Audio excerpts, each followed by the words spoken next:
Kemudian respondernya nanti kelompok 4. Silakan kelompok 4.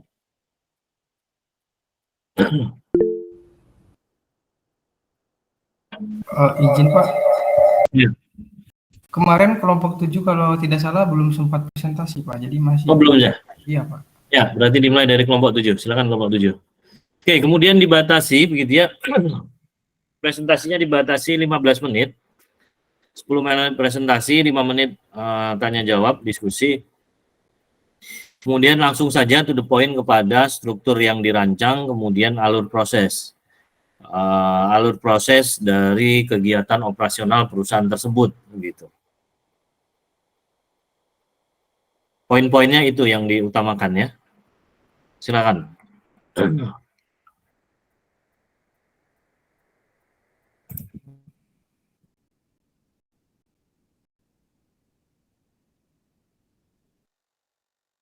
Mohon maaf Pak, izin share screen ya Pak.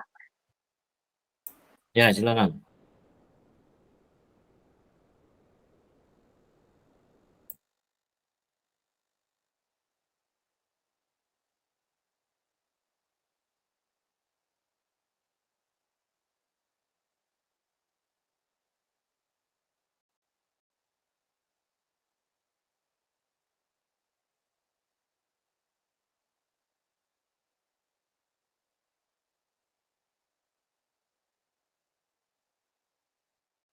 Apakah sudah terlihat Pak share screen-nya?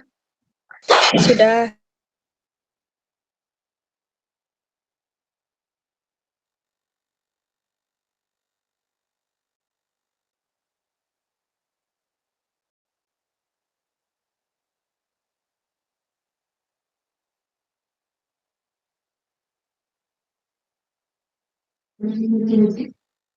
Tes. Assalamualaikum warahmatullahi wabarakatuh.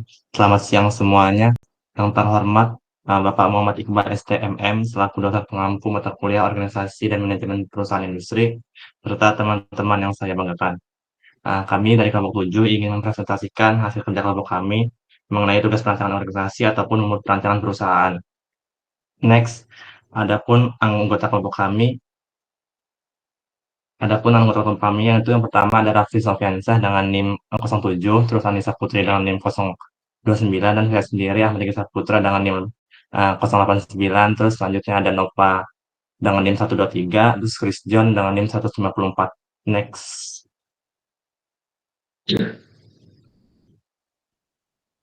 Kami dari kelompok 7 menetapkan perusahaan kami yaitu dengan nama PT Seven Fresh Milk, di mana perusahaan ini bergerak dalam bidang pengolahan susu sapi, di mana susu sapi ini menjadi bahan baku utama untuk menghasilkan produk susu kemasan. Nah, terus target kami itu produk dapat dikonsumsi pada semua kalangan, baik itu anak-anak, remaja, dewasa, atau orang tua, dan sebagainya.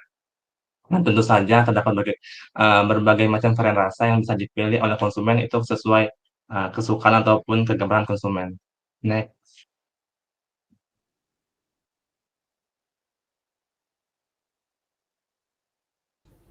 Selanjutnya yaitu ada visi misi dari perusahaan Seven Fresh Milk. Visinya menjadi produsen susu terkemuka yang menyediakan produk susu berkualitas tinggi dan berkelanjutan, memberikan manfaat kesehatan kepada konsumen, dan berkontribusi pada pertumbuhan ekonomi lokal. Misinya menghasilkan susu segar berkualitas dengan standar kebersihan dan keamanan yang tinggi. Yang kedua, membangun kemitraan jangka panjang dengan peternak lokal untuk mendukung pengembangan peternakan berkelanjutan. Yang ketiga, mengembangkan produk susu inovatif yang memenuhi berbagai kebutuhan konsumen. Yang keempat, memastikan keberlanjutan lingkungan dengan praktik peternakan yang ramah lingkungan. Yang kelima, memberdayakan komunitas lokal dengan menciptakan lapangan kerja dan memberikan pelatihan untuk peternak dan karyawan.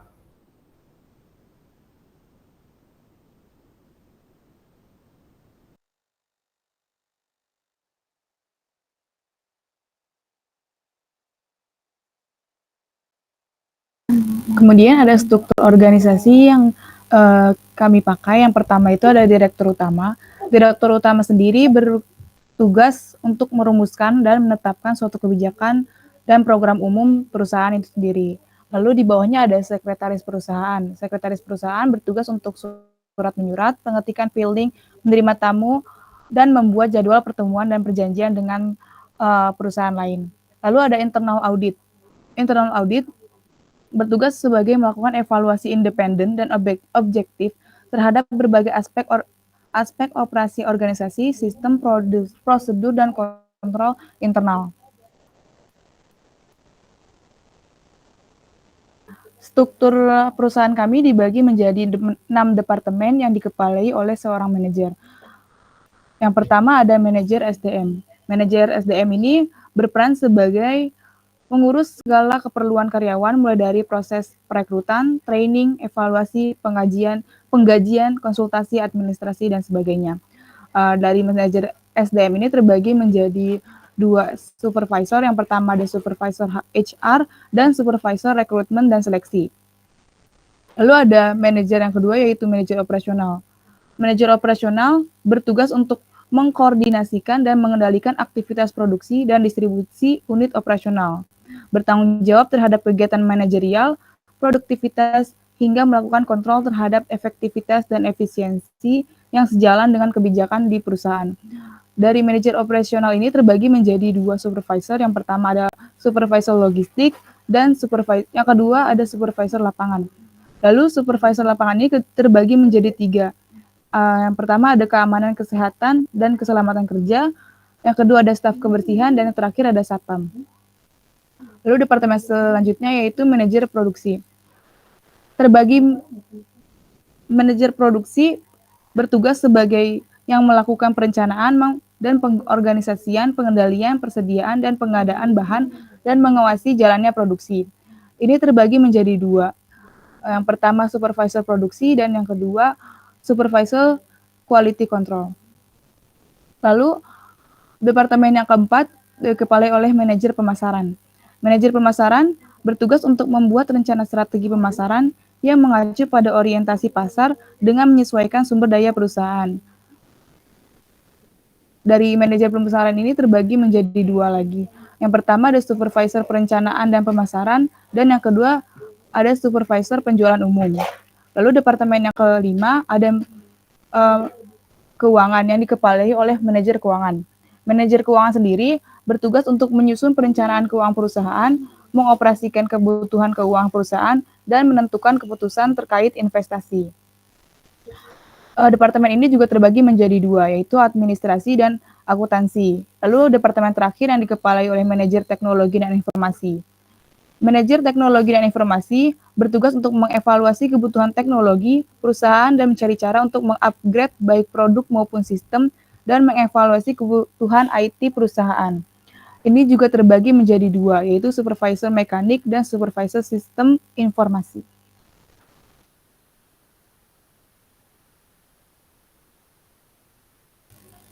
Next.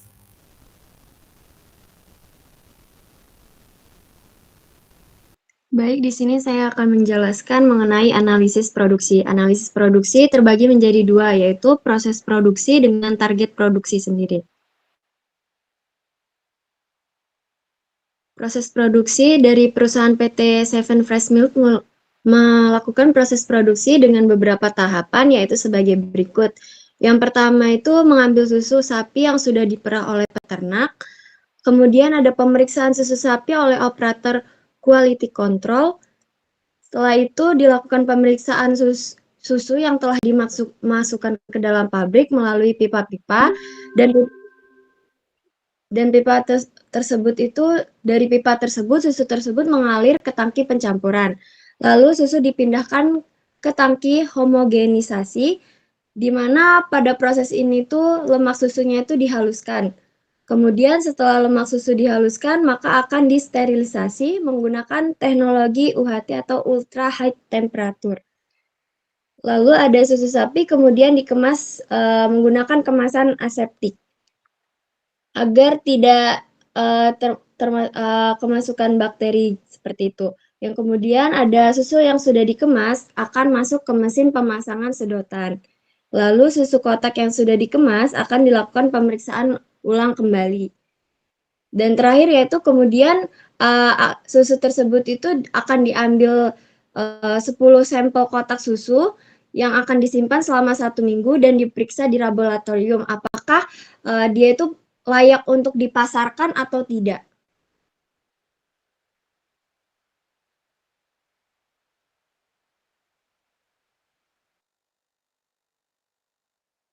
Baik, untuk target produksi, perusahaan Seven Fresh Milk dapat menargetkan sebanyak 30 liter susu dalam sehari.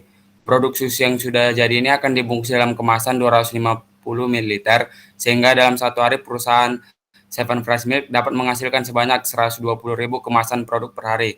Maka dalam sebulan, kotornya 24 hari kerja, menghasilkan 2.880.000 kemasan produk yang siap didistribusikan dan dijual kepada masyarakat. Lanjut.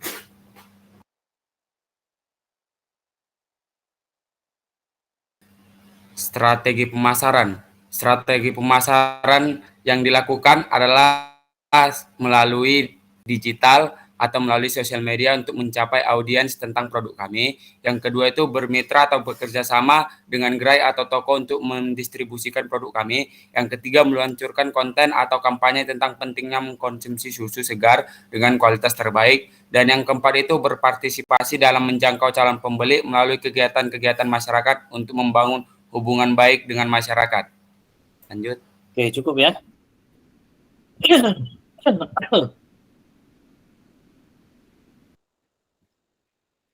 Ya, silakan ditanggapi.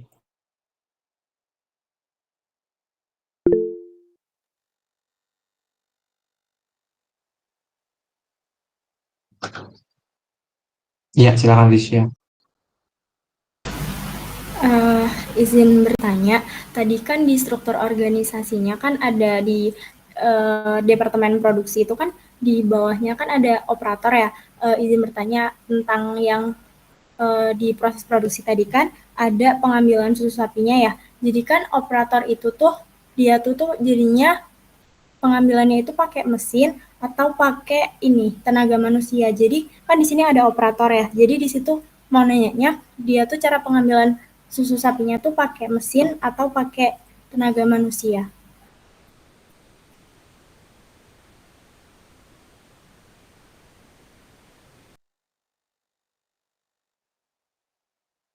Ya, silakan ditanggapi. Dibatasi satu pertanyaan saja ya.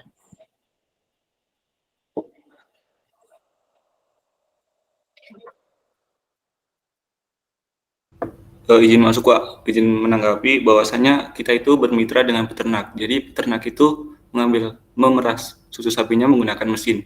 Jadi kita hanya mengambil kepada peternak-peternak. Kita mengambilnya menggunakan truk tangki yang seharusnya dibawa ke pabrik. Terima kasih Pak. Truk tangkinya punya siapa? Punya kami Pak. Terus siapa yang mengendarai truk tangkinya? Izin membantu menjawab ya Pak. Untuk truk tangki itu jadi staf logistik Pak. Staf logistik. Di mana jabatan staf logistik? Staf logistik. Di Departemen Operasional di Divisi Logistik Pak. Ya. Kemudian, ya mungkin langsung saya tanggapi saja ya. Ini ya, dari struktur organisasi ini, bagian struktur ini, apa bedanya atau apakah sama staf di bawah supervisor HR dengan staf di bawah supervisor penjualan umum?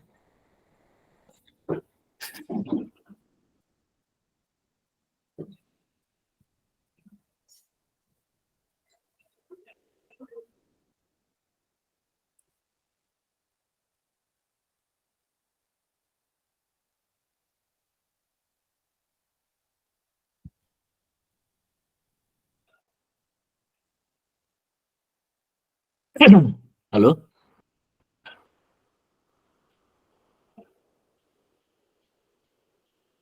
Izin menanggapi ya Pak. Tadi kan Bapak bilang kedudukan staf dari penjualan umum sama staf dari HR ya Pak.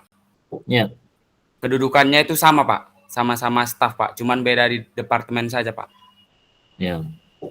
Kalau kalian tuliskan staf dan staf sama, artinya kan dia boleh pindah posisi nih. Kan sama.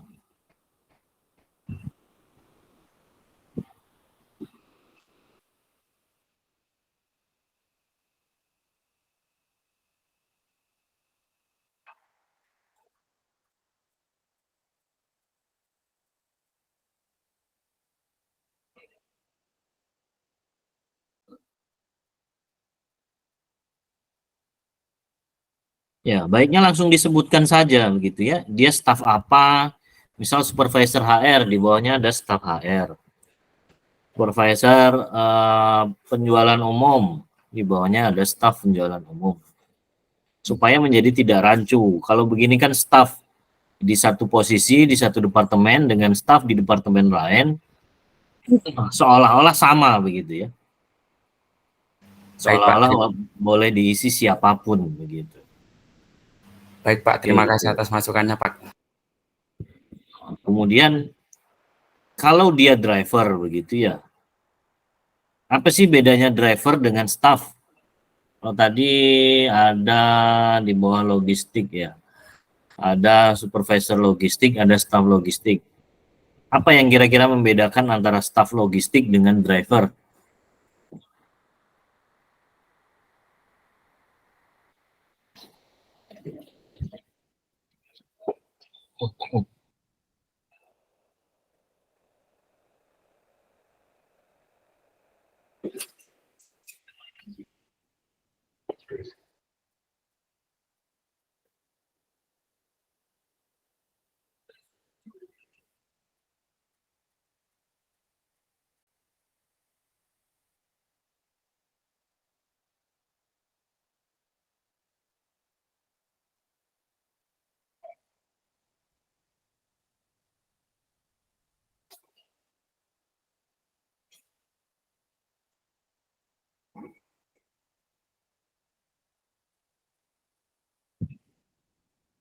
Izin masuk ya, Pak.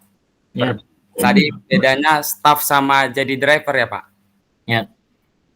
Di perusahaan yang kami rancang ini, Pak, dia staffnya itu yang jadi drivernya, Pak. Logistik itu kan untuk membantu pemindahan dari peternaknya itu, Pak. Jadi staffnya itu yang jadi driver, Pak, di kami, Pak. Ya, baiknya spesifik saja begitu ya, jabatan yang memang khusus. Administrator ya administrator, dia bertugas mencatat begitu ya. Kalau driver ya memang dia bertugas mengemudikan begitu, mengendarai, mengemudikan, mendelivery, itu driver begitu ya, karena secara fungsi juga berbeda antara staff dengan driver. Tuh, kemudian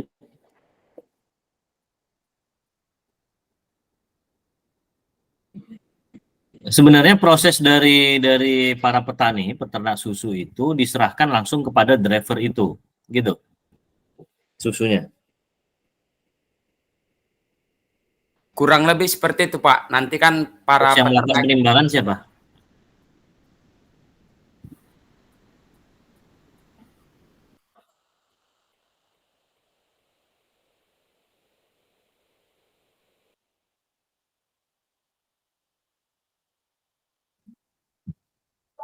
Iya, Telkomsel kan dia bisa mendapatkan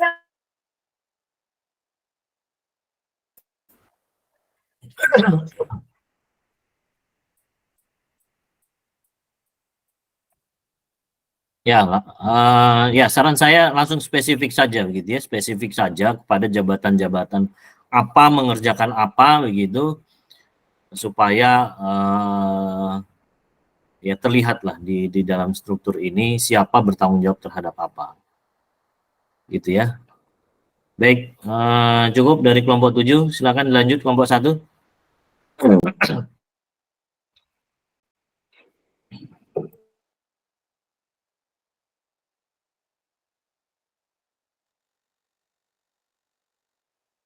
Izin share screen, Pak.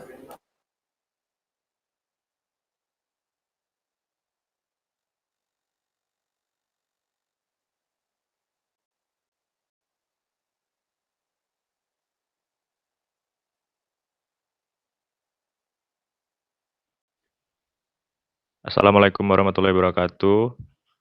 Selamat siang dan salam sejahtera untuk teman-teman semua. Sebelumnya yang saya hormati Bapak Muhammad Iqbal selaku dosen pengampu mata kuliah Organisasi Manajemen dan Perusahaan Industri, dan juga teman-teman sekalian yang saya banggakan. Baiklah, di sini kami dari kelompok 1 akan menjelaskan mengenai hasil dari kelompok kami mengenai rancangan struktur organisasi dari perusahaan Textile Trends. Di sini kami dari kelompok 1 yang beranggotakan Diah Ayuning Tias dengan NIM 146, saya Dimas Alanas dengan NIM 080, Muhammad Isa Anggoro dengan NIM 019, Farul Afandi dengan NIM 171, dan Priyaga Hermanto Tamba dengan NIM 122.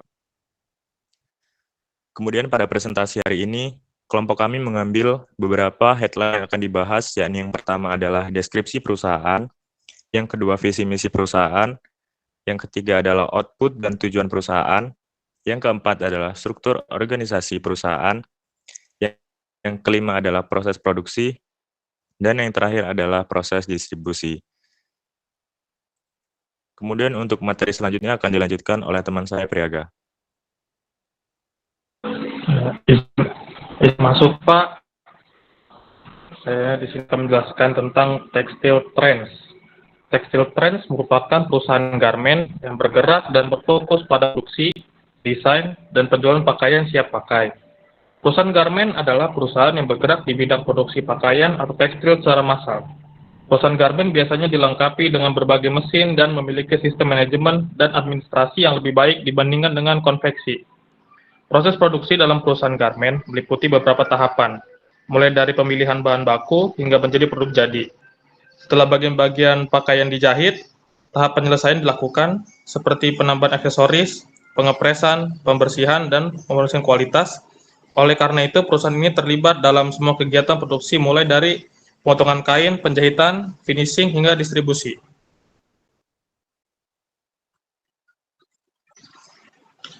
Dan produk yang dibuat itu dibagi dua, yaitu pria 50% dengan kemeja, celana kargo, celana twill, celana pakaian, pakaian rajut, kaos, kemeja, polo, dan untuk perempuan, jas wanita, celana pakaian, celana denim, pakaian rajut, kaos, dan kemeja polo. Baik, selanjutnya itu perusahaan kami memproduksi dalam 1 bulan sebanyak 130.000 dengan per jenis itemnya sebanyak 10.000. Kemudian ada visi. Visinya yaitu menjadi perusahaan manufaktur yang terintegrasi di dalam pasar kain dunia. Kemudian ada misi, yaitu mengembangkan pasar ke seluruh dunia, membangun hubungan bisnis dengan perusahaan dunia, dan yang terakhir memberikan pelayanan terbaik kepada seluruh customer. Tujuan dari perusahaan ini ialah menciptakan lapangan pekerjaan, serta memberikan nilai terbaik kepada pelanggan dengan menghasilkan produk yang berkualitas untuk meningkatkan keuntungan ekonomi perusahaan. Lalu ada output, yaitu berfokus pada proses pembuatan kain menjadi pakaian jadi yang diproduksi dalam jumlah besar. Pakaian jadi yang dihasilkan meliputi baju, celana, jaket, seragam, dan lainnya. Nantinya pakaian tersebut akan didistribusikan kepada konsumen yang sudah mempunyai branding nama atau merek sendiri.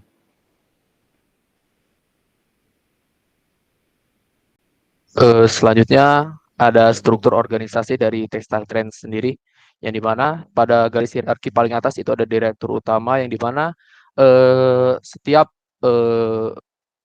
timnya dibagi menjadi beberapa departemen, itu ada 7 departemen.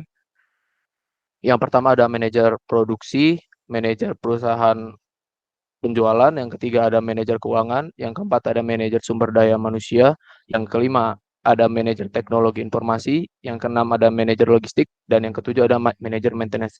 Di dalam departemen tersebut dibagi lagi menjadi beberapa divisi, seperti contohnya pada departemen produksi itu dibagi menjadi staf, ada staf desain, ada staf pemotongan, staf jahitan, dan staf penjabiran kualitas.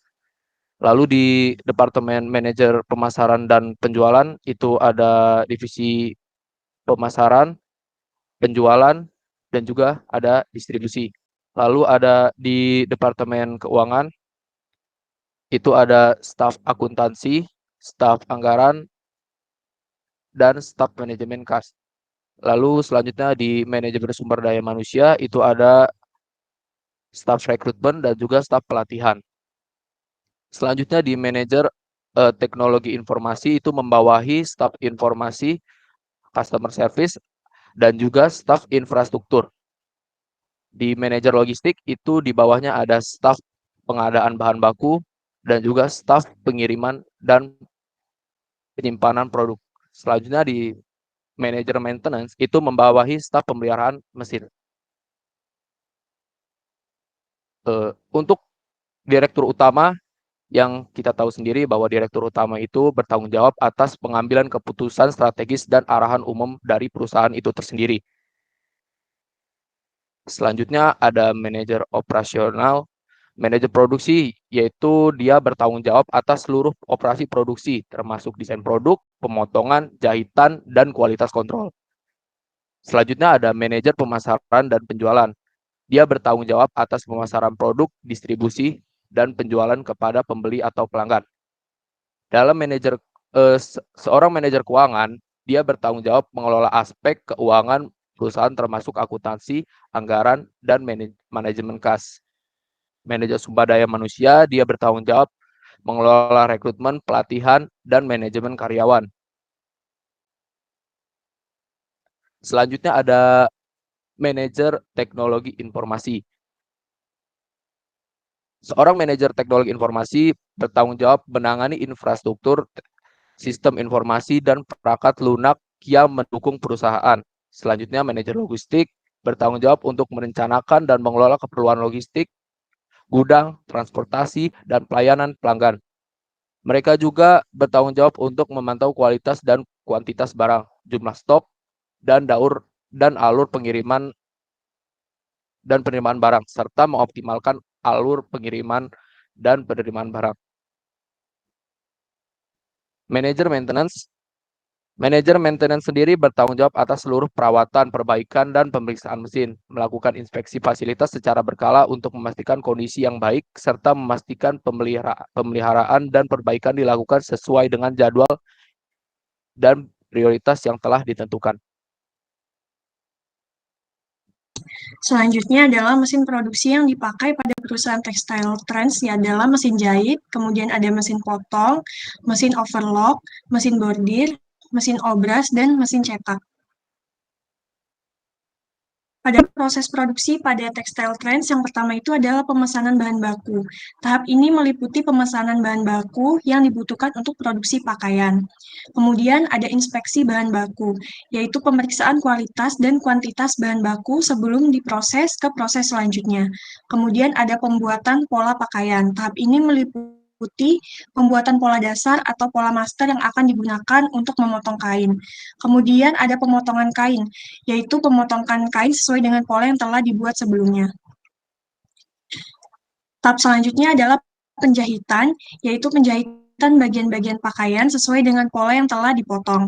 Kemudian ada penyelesaian produk, yaitu penambahan aksesoris, pengepresan, pembersihan, dan pemeriksaan kualitas pada pakaian yang telah dijahit.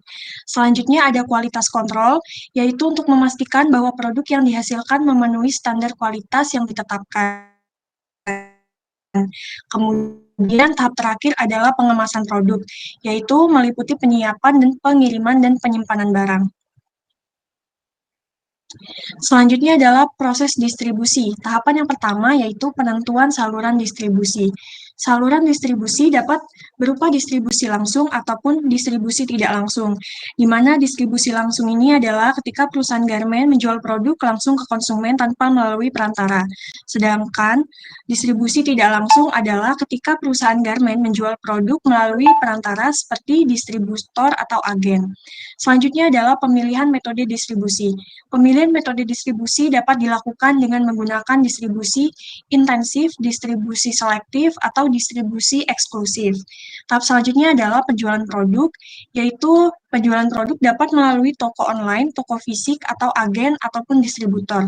Selanjutnya adalah pengiriman produk, yaitu produk dikirimkan ke konsumen.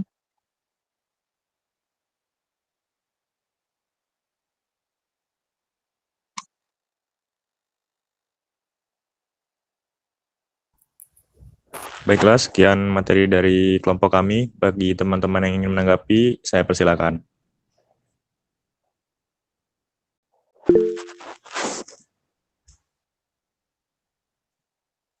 Ya, dipersilakan kepada Andre. Oke, sebelumnya mau bertanya terlebih dahulu, ini perusahaannya dalam skala apa ya?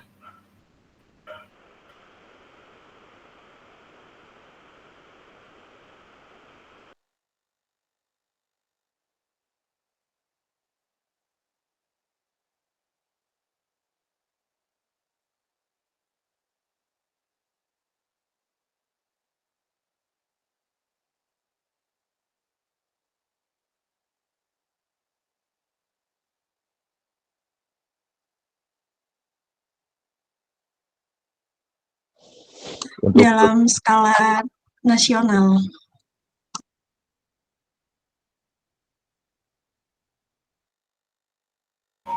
Mungkin bisa dibilang besar ya. Nah, saya mau bertanya mengenai struktur organisasi. Tadi di situ kan ada kayak ada manajer. Nah, di bawah manajer itu kan langsung staff gitu. Saya mau bertanya, menurut kelompok ini, apakah satu manajer mampu untuk mengkoordinasikan seluruh staff itu?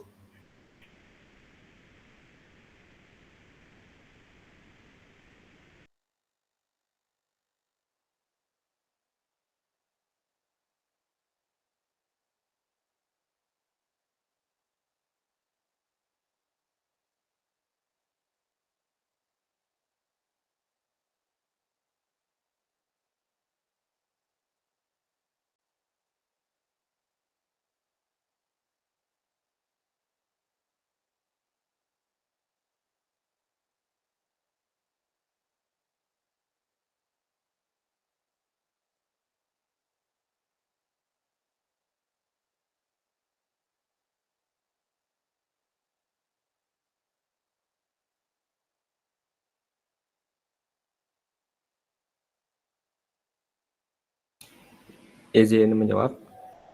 Dari pertanyaan tadi itu, kalau satu manajer aja kami anggap mampu, karena agar tidak menjadi apa ya, dualisme gitu. Jadi manajer hanya cukup satu saja. Seperti itu. Oke, berarti di bawah manajer itu langsung staff ya? Nggak ada bagian-bagian tertentu lagi? Nggak ada. Oke, terima kasih Isa.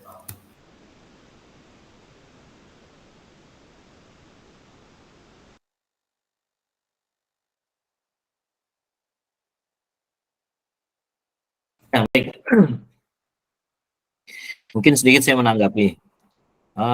Tadi kan volume produksinya sekian ribu liter lah ya. Sorry, kok sekian ribu liter. Apa tadi kapasitasnya?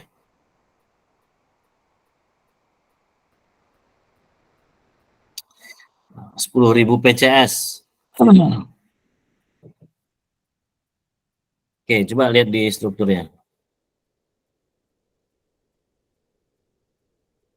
Oke, kira-kira di bagian produksi lah, di departemen produksi, apa kegiatan yang paling banyak menyita aktivitas?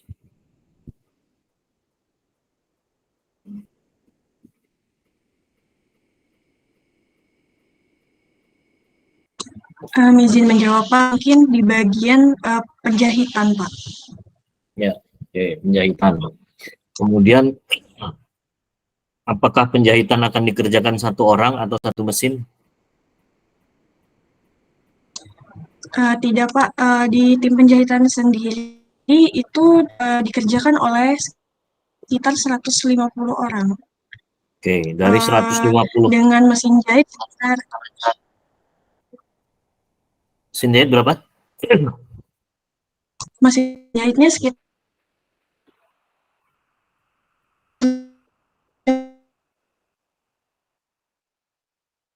Halo, ada yang bisa bantu yang lain? Mungkin saya bantu Pak. Untuk mesin jahitnya sekitar 150-an juga. Jadi satu 150. mesin satu. Oke, kira-kira apa yang kurang? Dengan struktur, coba soroti struktur manajer produksi, kemudian di bawahnya ada staff. Apa yang kurang? Apa yang kurang kira-kira?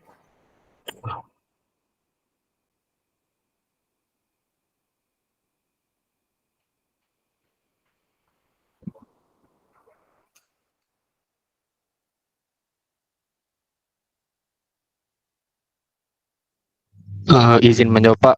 Sepertinya kalau dari pertanyaan Bapak yang kurang dari kami itu untuk penjagaan atau memantau dari pekerjaan tiap-tiap orangnya itu Pak.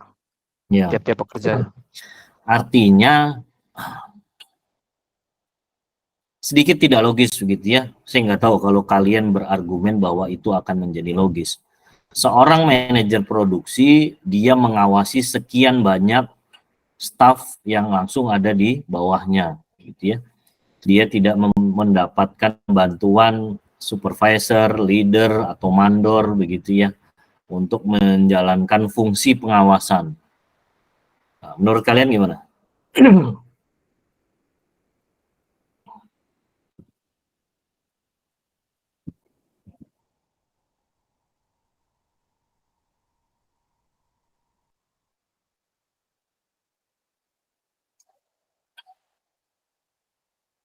Ayo, jangan tunggu-tungguan menjawab sampai jam 3 sore nanti. Iya Pak, Iya. izin menjawab Pak. Untuk itu sepertinya iya Pak, harus ada supervisor yang mengawasi tiap pekerja, misalnya 20 orang diawasi oleh satu supervisor seperti itu Pak. Ya, itu yang ya perlu jadi penekanan gitu ya untuk semua juga bahwa ini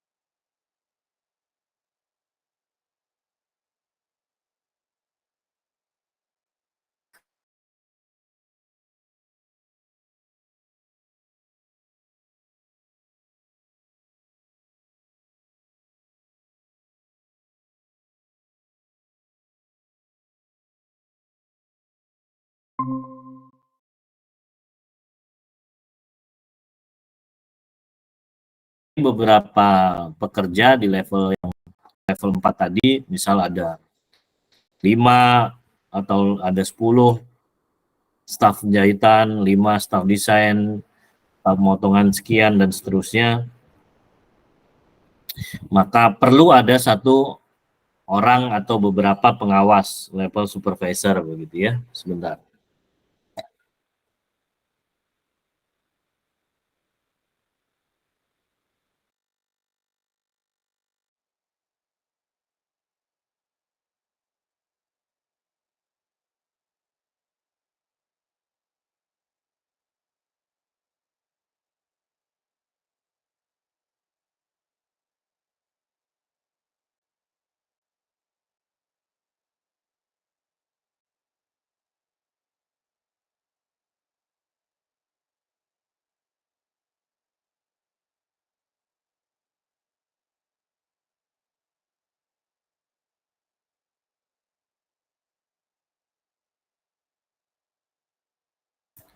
Ya, itulah yang menggambarkan bahwa struktur organisasi itu bentuknya piramida begitu ya. Di bawah misal tadi ada 150 tenaga penjahit atau operator mesin jahitnya, maka di situ akan ada supervisor pengawas yang mengawasi beberapa orang operator penjahit. Nah, dari beberapa supervisor tadi bertemulah dengan manajer produksi gitu ya.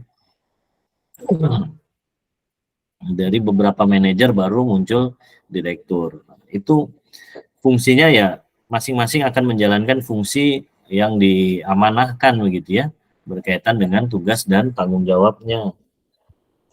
Baik, itu ya. Oke, kemudian lihat alur prosesnya.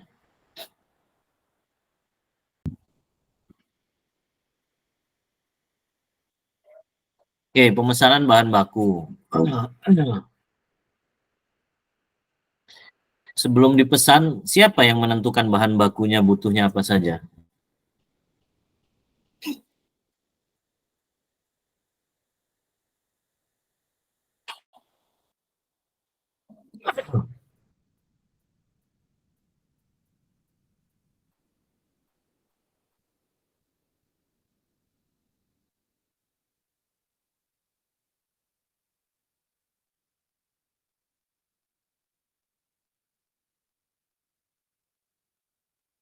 Halo? Izin menjawab, Pak. Mungkin di bagian departemen produksi yang bekerja sama dengan departemen logistik, Pak, tentang bahan Ya. baku. Ada nggak tahapan proses penentuan jumlah kebutuhan bahan baku? Ada nggak proses itu? Kalau untuk sekarang belum ada, Pak. Ya, harusnya ada atau tidak? Harusnya ada. Nah, itu ya, artinya harus dilengkapi. Jadi jangan tiba-tiba ujuk-ujuk tahu-tahu ada aja. Apa yang mau dipesan begitu? Berapa jumlahnya? Apa jenisnya? Kan itu harus ditentukan dulu gitu kan. Warnanya mau warna apa? Terus dari mana menentukan itu? Oh, dari ini Pak, dari jumlah pesanan konsumen atau dari forecast Pak, peramalan kebutuhan atau perencanaan rencana produksi. Kan itu satu rangkaian begitu kan. Tidak mungkin kan tiba-tiba langsung menjalankan proses pemesanan bahan baku tanpa tahu bahan baku yang mau dipesan jenisnya apa, warnanya apa, jumlahnya berapa. Gitu ya. Baik, Pak.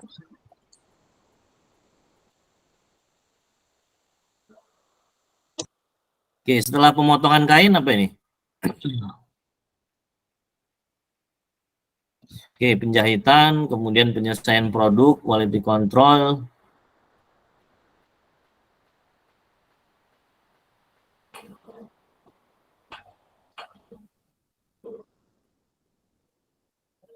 Ya, oke, cukup. Baik, diperbaiki ya, yang jadi catatan-catatan yang dievaluasi tadi diperbaiki, minggu depan dikumpulkan.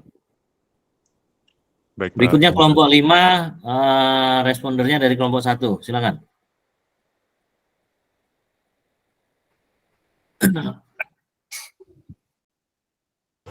Izin sarannya, Pak.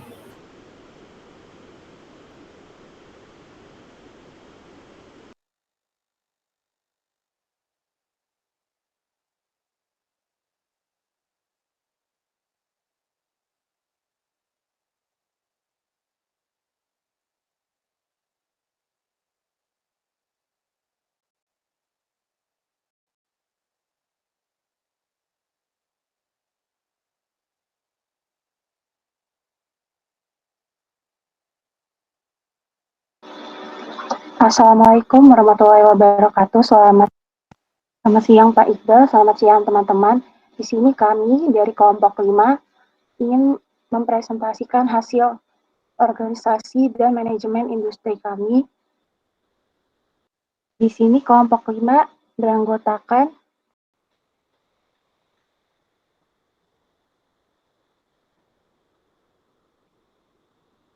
yang pertama ada Alsifa Juni Afrizal dengan akhiran NIM 095 dan yang kedua ada Arif dengan akhiran NIM 013.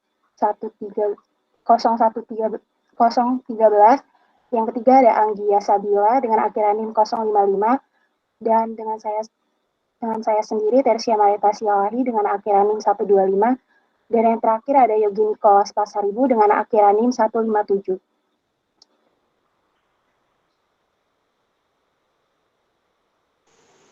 Oke, baik, di sini saya akan menjelaskan tentang perusahaan yang kami buat. Baik, di sini kami membuat suatu perusahaan yang kami beri nama yaitu PT Hydrolife Sumber Kehidupan, yang dimana perusahaan yang kami buat berdedikasi untuk menyediakan air mineral yang berkualitas tinggi kepada konsumen dan memperoleh air dari mata air yang alami, terpilih, dan memprosesnya dengan teknologi canggih dan memastikan kebersihan dan kualitas yang terbaik. Untuk lokasinya kami tempatkan di Teluk Betung di Bandar Lampung. Alasannya yaitu daerah tersebut merupakan daerah dataran tinggi yang memiliki akses yang andal dan berkelanjutan dan dekat dengan kota Bandar Lampung untuk membuat biaya operasional dan distribusi menjadi efisien. Untuk visinya sendiri yaitu yaitu menjadi penyedia air mineral terkemuka yang terkenal oleh masyarakat dengan komitmen kami untuk menyediakan air mineral yang berkualitas tinggi, yang menyehatkan serta berkontribusi positif terhadap kesehatan dan kesejahteraan masyarakat. Untuk misinya yang pertama adalah menyediakan air mineral yang alami dan murni, bebas kontaminasi dengan proses penyulingan dan pengemasan yang ketat untuk memastikan kualitas terbaik. Kedua yaitu mendorong gaya hidup sehat dan hidrasi yang tepat untuk menyegarkan informasi tentang pentingnya minum air yang cukup setiap hari. Dan terakhir yaitu memastikan kepuasan konsumen adalah prioritas. Untuk tujuan perusahaan yaitu penyedia air mineral yang berkualitas tinggi dan menyehatkan serta memenuhi kebutuhan serta kepuasan konsumen. Untuk sistem produksi kami di sini memilih make to stock, di mana proses pertama yaitu pemesanan bahan baku, yaitu untuk yang digunakan untuk melakukan produksi. Kedua yaitu penyimpanan bahan baku, setelah disimpan dilakukan proses produksi. Setelah proses produksi selesai maka dilakukan pengawasan kualitas. Setelah dilakukan pengawasan kualitas maka akan dilanjutkan dengan pengemasan. Setelah selesai beberapa proses pengemasan maka dilanjutkan dengan penyimpanan produk-produk yang sudah jadi di dalam gudang. Dan apabila sudah ada pesanan dari pelanggan, maka akan dilanjutkan proses pengiriman dan diterima oleh konsumen. Baik, selanjutnya alur produksi yang dilakukan oleh PT Hydrolife Sumber Kehidupan. Yang pertama itu input, di mana inputnya yang pertama kemasan air mineral yang diperoleh melalui supplier tetap, yang kedua air murni yang berasal dari mata air. Lalu masuk ke proses. Yang pertama dilakukan adalah pengambilan air dari sumber mata air. Selanjutnya air didistribusikan ke tempat penyaringan air, lalu melalui proses ozonisasi atau disinfeksi air untuk menghilangkan mikroorganisme dalam air. Selanjutnya proses filtrasi ganda padat. Selanjutnya melalui proses penyaringan karbon untuk menghilangkan partikel berbahaya, bau, dan pestisida. Selanjutnya, dimineralisasi atau penambahan kandungan potasium, kalium, dan magnesium.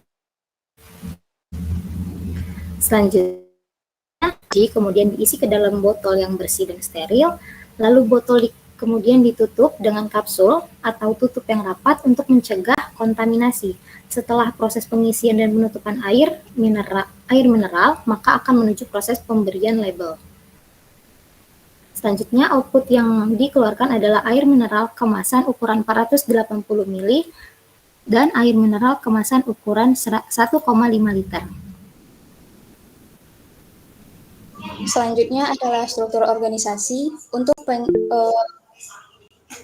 penjelasan secara umumnya, struktur tertinggi itu adalah direktur utama, di bawahnya ada 3 direktur. Yang pertama ada direktur operasional, di bawah direktur operasional ini ada 2 manajer. Pertama ada manajer supply chain, di bawah manajer ini ada 3 supervisor, yaitu supervisor distribusi, di bawahnya ada staff. Yang kedua supervisor logistik, di bawahnya ada staff. Dan yang ketiga itu supervisor rantai pasok, di bawahnya ada staff rantai pasok.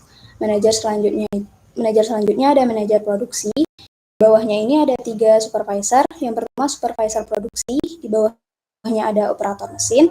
Yang kedua ada supervisor R&D, itu ada di bawahnya staff R&D. Dan yang ketiga ada supervisor quality control, di bawahnya ada staff quality control. Direktur selanjutnya adalah direktur administrasi. Di bawahnya ada 3 manajer. Pertama ada manajer marketing. Di bawah manajer ini ada 2 supervisor. Supervisor pertama itu penjualan, di bawahnya ada staf penjualan. Dan yang kedua supervisor pemasaran, di bawahnya ada staf pemasaran. Manajer selanjutnya ada manajer finance, di bawahnya ada staf finance. Dan yang ketiga manajer accounting, di bawahnya ada staf accounting. Yang ketiga direktur sumber daya manusia. Di bawahnya ini ada 2 manajer. Pertama ada manajer HR, di bawahnya ada staf perekrutan, dan yang kedua manajer kepegawaian, di bawahnya ada staf pengembangan dan pelatihan, dan staf administrasi personalia. Untuk detail tugasnya akan dijelaskan pada slide berikutnya.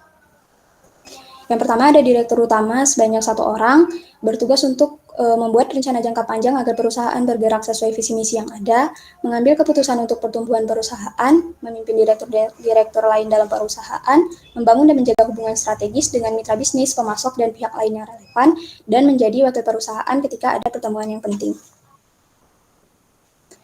Selanjutnya ada direktur operasional sebanyak 1 orang, bertanggung jawab atas operasi yang dilakukan perusahaan, berpartisipasi dalam pengembangan dan implementasi strategi jangka panjang, serta mengelola dan memimpin tim operasional. Di bawah direktur operasional ini, yang pertama ada manajer supply chain sebanyak 1 orang, tugasnya bertanggung jawab atas pengelolaan rantai pasokan dan logistik perusahaan. Manajer menjalin hubungan dengan pemasok dan hal-hal yang berkaitan dengan kontrak dengan supplier. Di bawah manajer tadi ada supervisor logistik sebanyak 4 orang, bertugas untuk mengawasi pengelolaan operasi logistik secara keseluruhan, mulai dari pengiriman, distribusi, transportasi dari rantai pasokan. Berfokus pada pergerakan barang saat pengiriman dan manajemen penyimpanan. Di bawahnya ada staf logistik sebanyak 20 orang, tugasnya untuk memproses pengiriman dari bahan baku, distribusi, serta transportasi yang digunakan dan memproses dokumentasi pengiriman serta faktur bahan baku. Supervisor selanjutnya itu ada supervisor pasokan sebanyak 2 orang, berfokus kepada manajemen dan pengendalian persediaan barang, serta memastikan tersedianya barang tepat waktu sesuai dengan jadwal produksi. Di bawahnya ada staf pasok, itu ada 10 orang, tugasnya untuk memastikan ketersediaan bahan baku atau mengelola persediaan, membuat laporan kinerja dan menganalisis data dari persediaan.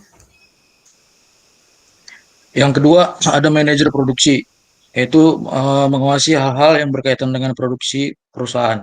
Dari manajer produksi ini terdiri dari supervisor R&D, yaitu menetapkan pelaksanaan dan mengawasi penelitian dan pengembangan produk dalam perusahaan, terkait dengan penelitian ilmiah ataupun eksperimen produk. Selanjutnya ada staf R&D, yaitu bertugas untuk melaksanakan penelitian sesuai dengan rencana proyek, mengumpulkan dan menganalisis data, serta dokumentasi catatan penelitian. Selanjutnya ada supervisor produksi, yaitu bertugas untuk memimpin tim produksi serta mengawasi kegiatan produksi. Selanjutnya ada operator mesin, bertugas untuk mengoperasikan peralatan produksi.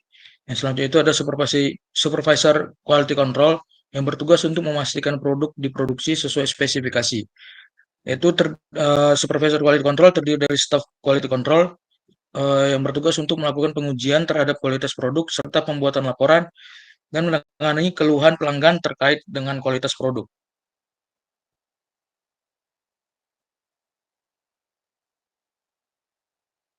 Yang ketiga itu ada manajer marketing, yang bertugas untuk mengelola dan mengarahkan semua aspek dari strategi pemasaran dan penjualan suatu perusahaan.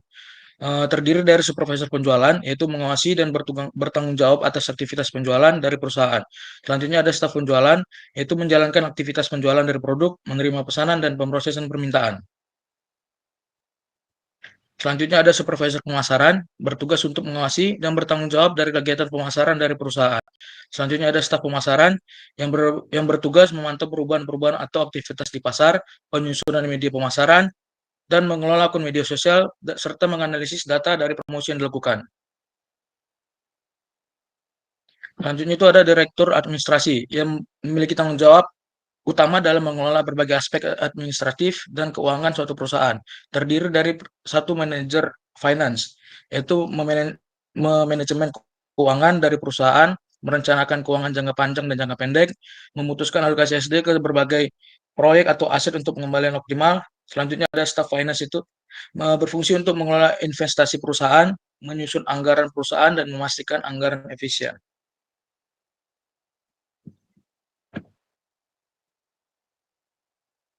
Yang kedua itu ada manajer akuntansi, memiliki tugas untuk pencatatan dalam perusahaan yang akurat, tepat waktu, dan sesuai dengan ketentuan di perusahaan. Terdiri dari staf akuntansi, bertugas untuk melakukan pencatatan transaksi keuangan, serta aliran kas perusahaan, serta membuat laporan keuangan rutin. Ini ada direktur SDM dengan sebanyak 1 orang untuk bertanggung jawab atas manajemen SDM dan pengelolaan SDM. Yang terdiri dari manajer HR dengan 1 orang bertugas untuk penyusunan strategi yang berkaitan atas perekrutan dan seleksi karyawan. Selanjutnya ada staf perekrutan yang terdiri dari 3 orang untuk membuat jadwal perekrutan hingga ke seleksi karyawan, membuat iklan lowongan pekerjaan, dan melakukan perekrutan dan seleksi karyawan serta pengelolaan dokumen pelamar. Yang kedua ada manajer kepegawaian yang terdiri dari 1 orang untuk penyusunan rencana strategi serta bertanggung jawab atas data dan pengembangan dari karyawan.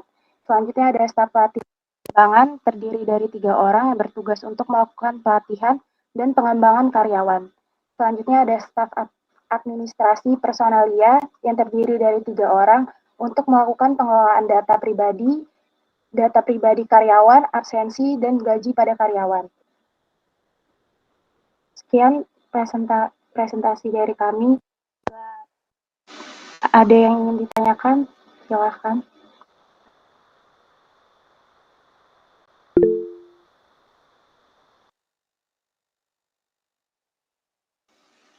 Ya, dipersilakan dia. Izin bertanya, ini kan tadi perusahaan air mineral ya? Iya, dia. Izin bertanya, kan perusahaan air mineral sendiri ini kan apa sih air mineral itu kan yang kita konsumsi sehari-hari tuh. Apalagi belakangan ini tuh lagi ada yang kasus apa sih kemasan air mineral yang mengandung bahan BPA gitu kan.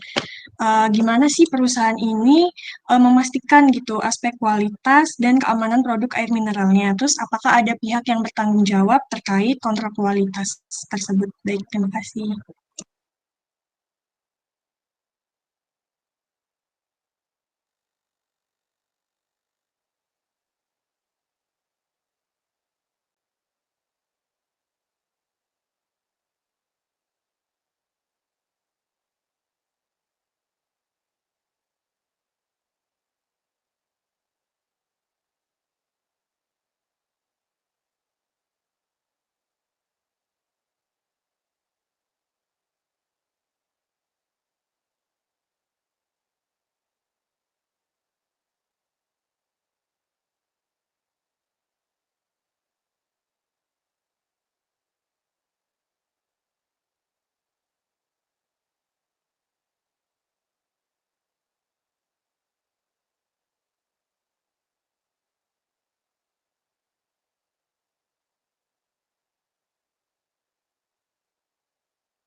Baik, izin menjawab. Terima kasih Dia atas pertanyaannya. Untuk pertanyaan yang bagaimana perusahaan kita untuk memastikan kualitasnya, itu pada bagian proses kita sudah melakukan proses ozonisasi atau disinfeksi air untuk menghilangkan mikroorganismenya dalam air. Lalu kita ada proses filtrasi ganda dan juga proses penyaringan karbon. Lalu untuk penanggung jawab dari kualitas sendiri itu ada di bagian R&D dan juga quality control. Sekian. Terima kasih.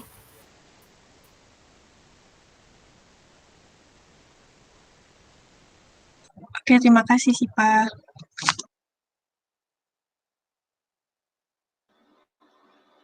Apakah ada yang ingin bertanya lagi?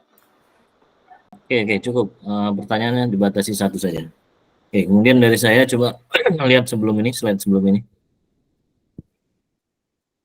Oke, input yang digunakan yaitu kemasan air mineral yang diperoleh melalui supplier tetap. Siapa yang menerima kemasan air mineral?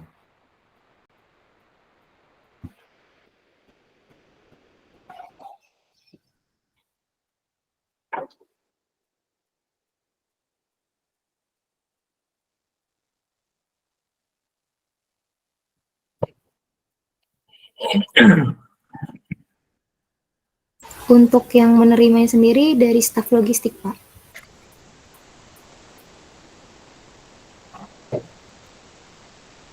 Oke, kemudian ke strukturnya.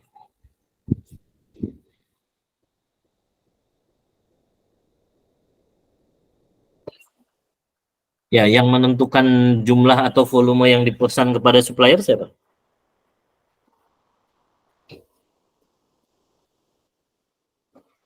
Izin menjawab Pak, untuk seharusnya yang menentukan jumlah dari pemesanan botol dari supplier yaitu manajer produksi Pak sorry. Di sini kan ada R&D dan R&D sendiri bertugas untuk mengatur seluruh produksi Pak. R&D mengatur seluruh produksi? Maaf Pak, salah. Maksudnya research seharusnya R&D ini bertugas untuk research kebutuhan dari produksi usaha ini Pak. Mana sih R&D?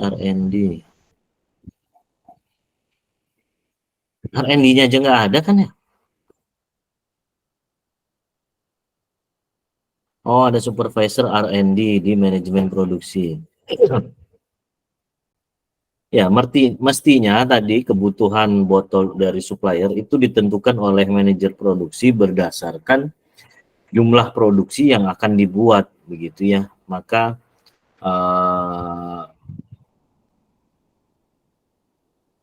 jumlah produk, jumlah botol yang harus dipesan itu tentunya bersumber dari departemen produksi.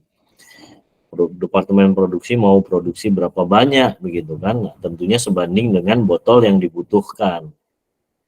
Nah, makanya proses penentuan awalnya adalah proses penentuan jumlah produk yang akan diproduksi. Nah, ketika itu sudah muncul, maka akan muncul kebutuhan berapa air yang dibutuhkan untuk memenuhi kebutuhan produksi tersebut. Berapa jumlah botol yang dibutuhkan kan muncul. Berapa jumlah label yang dibutuhkan, tentunya kan itu juga akan muncul setelah ada target produksinya gitu kan. Tuh, kemudian di struktur ini sampai di level supervisor sudah cukup baik lah, sudah ditentukan jabatan posisi supervisornya berdasarkan fungsinya masing-masing. Tapi di level staff operator tidak ditentukan. Nah, mestinya ditentukan juga gitu ya. Contoh ini ada staff rekrutmen. Ya sudah, artinya dia memang spesifik pekerjaannya berkaitan dengan rekrutmen. Ada staff PNP. Apa PNP itu? Staff ADM personalia. Apa PNP? Kalau untuk PNP itu pelatihan dan pengembangan, Pak. Oke, pelatihan dan pengembangan. Nah, itu kan sudah spesifik. Nah, kenapa di yang lain tidak spesifik? Di supply chain tidak spesifik, manajer produksi tidak spesifik. Mestinya dispesifikkan gitu ya. Kalau operator berkaitan dengan mesin, dia mesin apa, mesin apa, mesin apa. Misal petugas staf bagian mixing, pencampuran mineral apa dengan mineral apa. Atau dan sebagainya begitu ya. Jadi jangan hanya staff saja begitu ya. Justru staff ini nantinya berkaitan dengan fungsi yang akan dia jalankan. Dan semakin spesifik semakin baik. Baik ya. Baik, Pak. Kemudian dari prosesnya tadi usahakan sangat detail begitu ya, jangan sampai ada kegiatan yang tidak tahu tiba-tiba muncul, tiba-tiba ada ujuk-ujuk begitu ya.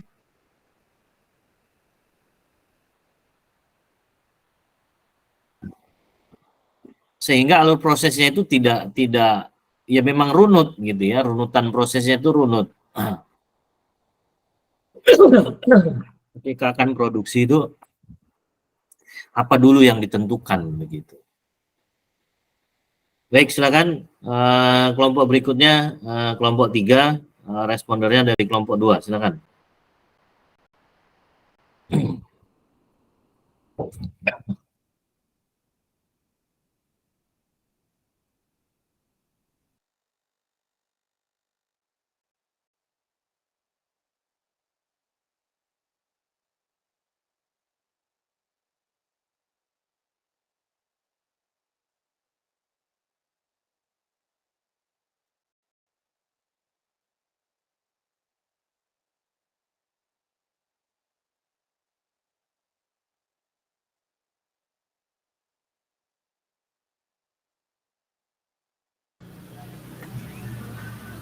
Assalamualaikum warahmatullahi wabarakatuh.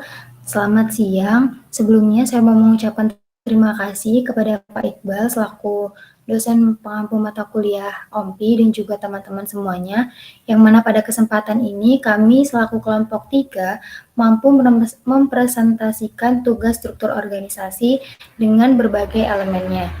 Untuk sampel dari perusahaan yang kami ambil merupakan jenis konveksi, yaitu seragam sekolah SD yang kami namai dengan warung. Adapun beberapa poin pembahasan yang akan kami presentasikan pada hari ini yaitu deskripsi perusahaan, visi dan misi, struktur organisasi, implementasi struktur, kelompok kegiatan, identifikasi kegiatan, dan juga proses produksi.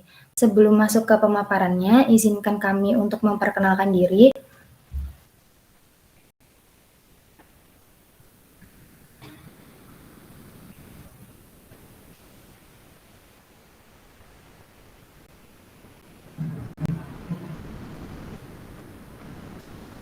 Izinkan kami untuk memperkenalkan diri dengan saya sendiri, yaitu Lia Oktaviani dengan NIM 16, ada Wahyu Sugiyati dengan NIM 61, Olivia Anastasia dengan NIM 109, Risha Destian dengan NIM 139, dan Aditya Deo dengan NIM 160. Langsung masuk ke pembahasan pertama, yaitu deskripsi dari perusahaan. Warol merupakan jenis perusahaan konveksi yang bergerak di bidang produksi dan pembuatan seragam sekolah dasar. Memiliki tujuan untuk memenuhi kebutuhan seragam sekolah dasar dengan berbagai macam desain, ukuran, dan spesifikasi dengan kebijakan sekolah. Next.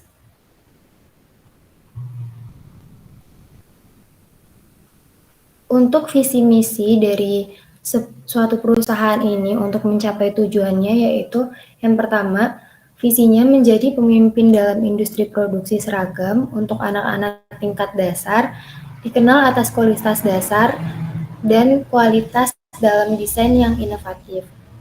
Selanjutnya untuk misinya yaitu menghasilkan pakaian seragam anak-anak yang berkualitas tinggi, aman, nyaman untuk dipakai, serta berinovasi dalam menciptakan seragam yang sesuai dengan kebutuhan anak-anak. Next slide, untuk struktur organisasi akan dibacakan oleh rekan saya yaitu Risha. Untuk Risha, saya persilahkan. Baik, selanjutnya merupakan struktur organisasi dari Warol. Pimpinan dari tertinggi Warol merupakan CEO, yaitu Chief Executive Officer, dan di bawahnya merupakan COO, Chief Operating Officer, dan selanjutnya ada CFO, Chief Financial Officer. Untuk di bawahnya kami memiliki departemen-departemen. Yang pertama itu ada Departemen Teknologi Informasi yang dikepalai oleh Manajer Teknologi Informasi, dan di bawahnya ada Supervisor Teknologi Informasi, dan selanjutnya ada Staff. Untuk departemen selanjutnya yaitu Layanan Pelanggan yang dikepalai oleh Manajer, dan selanjutnya terdapat Supervisor Layanan Pelanggan dan juga Staff. Untuk departemen selanjutnya itu terdapat Departemen Desain yang dikepalai oleh Manajer Desain, dan selanjutnya terdapat Supervisor, dan di bawahnya terdapat Staff Desain. Untuk yang selanjutnya terdapat Departemen Produksi yang dikepalai oleh Manajer Produksi, dan di bawahnya terdapat Supervisor Produksi, dan di bawahnya lagi terdapat Staff Produksi. Untuk departemen selanjutnya yaitu Departemen Penjualan dan Pemasaran yang dikepalai oleh Manajer Penjualan dan Pemasaran, dan selanjutnya terdapat menjadi dua bagian, yaitu terdapat bagian penjualan dan pemasaran yang dikepalai oleh Supervisor Penjualan dan Pemasaran, dan di bawahnya terdapat Staf Penjualan dan juga Staf Pemasaran. Untuk departemen selanjutnya yaitu Departemen Keuangan yang dikepalai oleh Manajer Keuangan, dan terbagi menjadi dua, yaitu Akuntansi dan Keuangan yang sama dikepalai oleh Supervisor Akuntansi dan Supervisor Keuangan, dan di bawahnya terdapat Staf Akuntansi dan Staf Keuangan. Untuk departemen yang selanjutnya yaitu Departemen Sumber Daya Manusia yang di bawahnya terdapat Supervisor HR dan juga Staf HR. Untuk selanjutnya yaitu Departemen Logistik dan Persediaan yang dikepalai oleh Manajer dan terbagi menjadi dua, yaitu logistik, dan juga persediaan.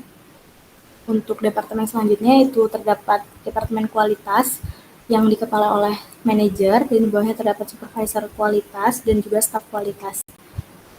Departemen selanjutnya itu departemen pengembangan produk, yang di bawahnya terdapat supervisor pengembangan produk dan juga staf. Dan departemen terakhir yaitu departemen administrasi, dan yang dikepalai oleh manajer administrasi, dan juga di bawahnya terdapat supervisor administrasi dan staf administrasi.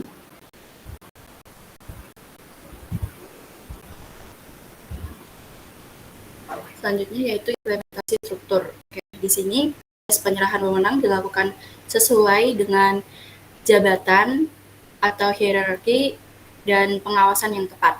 Nah, untuk karyawan baru akan mendapatkan pelatihan yang sesuai dengan peran tanggung jawab masing-masing. Selanjutnya, fasilitas produksi, sumber daya manusia, dan sistem manajemen akan disesuaikan dengan struktur organisasi yang digunakan dan diterapkan.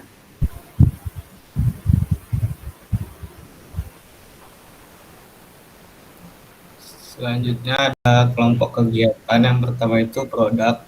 Perusahaan ini menghasilkan seragam lengkap seperti kemeja lengan pendek atau panjang, rok, celana pendek atau celana panjang. Yang kedua pasar. Target pasar dari Waro adalah semua sekolah dasar baik negeri swasta maupun agama dengan penjualan retail di toko fisik atau melalui platform e-commerce. Selanjutnya ada identifikasi kegiatan. Yang pertama riset, yang bertujuan untuk mengetahui apa yang terjadi di dalam pasar seperti permintaan konsumen terhadap pasar, tentunya dalam konteks standarisasi seragam sekolah dasar yang diinginkan konsumen. Yang kedua produksi, yang bertujuan untuk proses dalam pembuatan produk. Kemudian ada manajemen rantai pasok yang bertujuan untuk mengetahui kepuasan pelanggan. Selanjutnya ada pengembangan SDM yang bertujuan untuk meningkatkan kualitas karyawan. Selanjutnya ada proses produksi.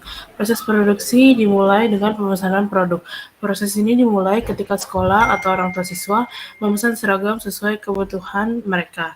Pemesanan dapat dilakukan secara langsung ke produsen atau melalui perantara. Lalu kedua ada desain produk. Setelah menerima pesanan, produsen seragam bekerjasama dengan pelanggan untuk merancang desain seragam yang sesuai.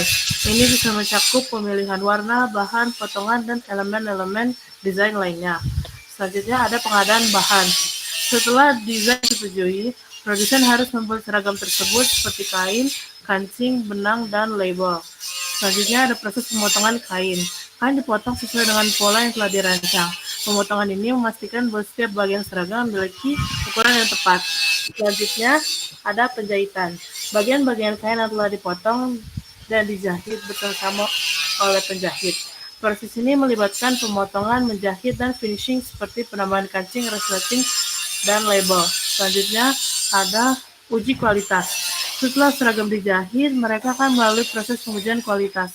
Ini melibatkan pemeriksaan setiap seragam untuk memastikan bahwa jahitan dan detail lainnya memenuhi standar kualitas yang telah ditetapkan. Selanjutnya ada percetakan atau bordir jika diperlukan.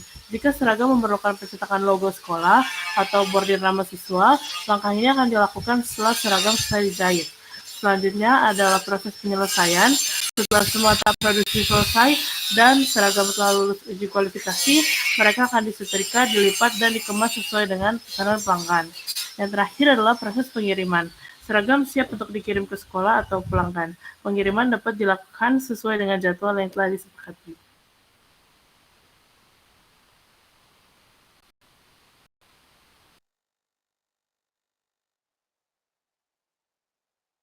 Oke, selanjutnya dalam memproduksi seragam, kami juga tentunya membutuhkan beberapa bahan, yaitu yang pertama kain dari supplier, selanjutnya kancing, jarum, benang, meteran baju, gunting, dan sebagainya itu dari supplier. Dan untuk mesin jahit multifungsi, itu mesin jahit sekaligus mesin untuk obras baju itu dari toko lain, bukan dari supplier, dan bahan dasar kain itu dari supplier.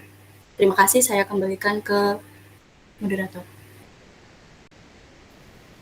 Baik, terima kasih kepada rekan-rekan saya atas pemaparannya. Untuk selanjutnya, apabila ada tanggapan dari teman-teman, saya persilakan.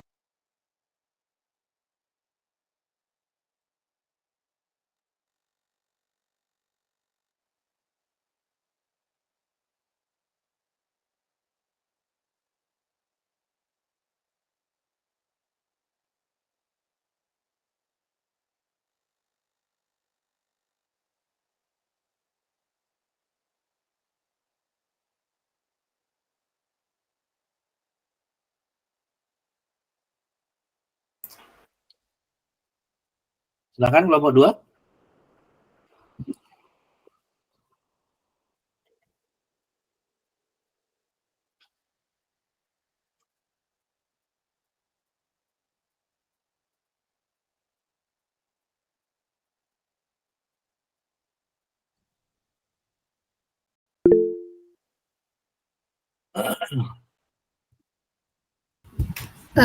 Izin masuk untuk kelompok ini. Kami ingin bertanya, dari struktur organisasi yang tadi itu ada manajer teknologi informasi, terus di bawahnya ada supervisor manajer teknologi informasi. Dari kelompok ini sendiri, apa pertimbangannya sehingga dibutuhkannya supervisor dalam manajemen teknologi informasi? Terima kasih.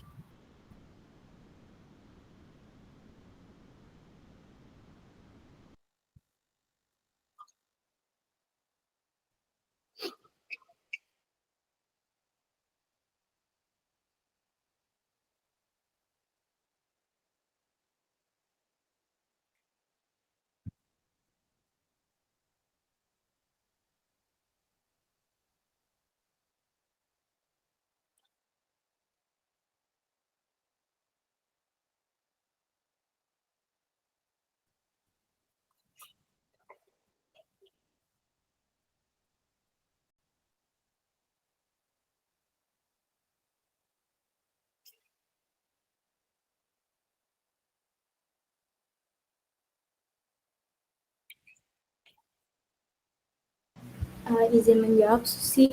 Jadi kenapa kita mengambil ada supervisor juga di bawah manajer layanan, manajer teknologi informasi? Jadi kan menurut kami ketika kami mengambil ada supervisor ini biar lebih efisien aja. Jadi kayak kalau misalkan manajer bertanggung jawab untuk membawahi sesama manajer, kayak mengelola departemennya, supervisor ini tuh nanti tuh bertanggung jawab kepada manajer, tapi supervisor ini juga yang bertanggung jawab dan juga memimpin, mengatur kelompok-kelompok staff yang ada di bawahnya. Seperti itu.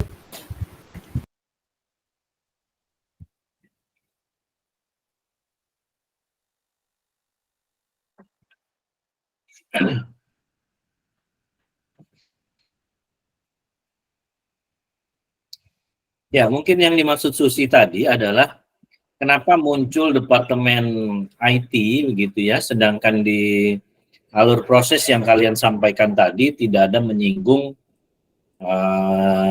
kegiatan yang berhubungan dengan sistem IT, komputerisasi begitu ya. Itu bagaimana? Izin menjawab, Pak. Jadi kalau untuk Departemen Teknologi Informasi ini pada proses dalam organisasi kami, di situ teknologi informasi ini tuh bertugas untuk peningkatan dan penyempurnaan ini manajemen.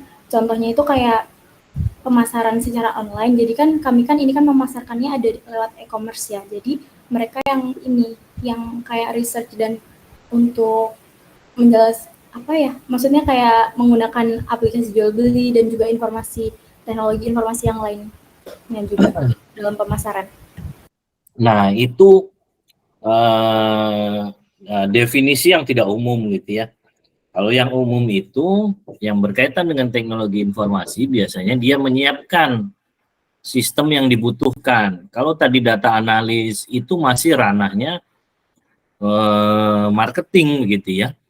Jadi kalau di teknologi informasi itu biasanya berkaitan dengan teknis sistem IT-nya, menyiapkan webnya, menyiapkan jaringan komputernya, menyiapkan servernya. Jadi itu yang berkaitan dengan IT system. Kalau sudah berkaitan dengan kepakaran bidang fungsi tertentu, itu sudah menjadi bukan ranahnya orang IT begitu ya. Contoh, di HR juga ada sistem kehadiran presensi begitu ya, misal. Tapi yang dihandle oleh sistem IT, manajer IT atau bidang IT, fungsi IT, tidak sampai pada menjalankan operasionalnya, sampai pada siapnya sistem pengelolaan personalia, HRD, itu dijalankan oleh IT. Setelah operasional berjalan, kembali kepada fungsi yang akan berhubungan langsung dengan aspek teknisnya, gitu ya.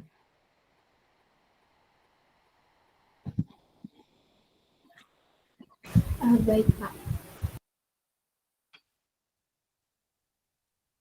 Oke, baik. Paling itu evaluasi untuk kelompok ini. Silakan kelompok berikutnya, ada kelompok 8 presenternya, kelompok 6 respondernya. Silakan.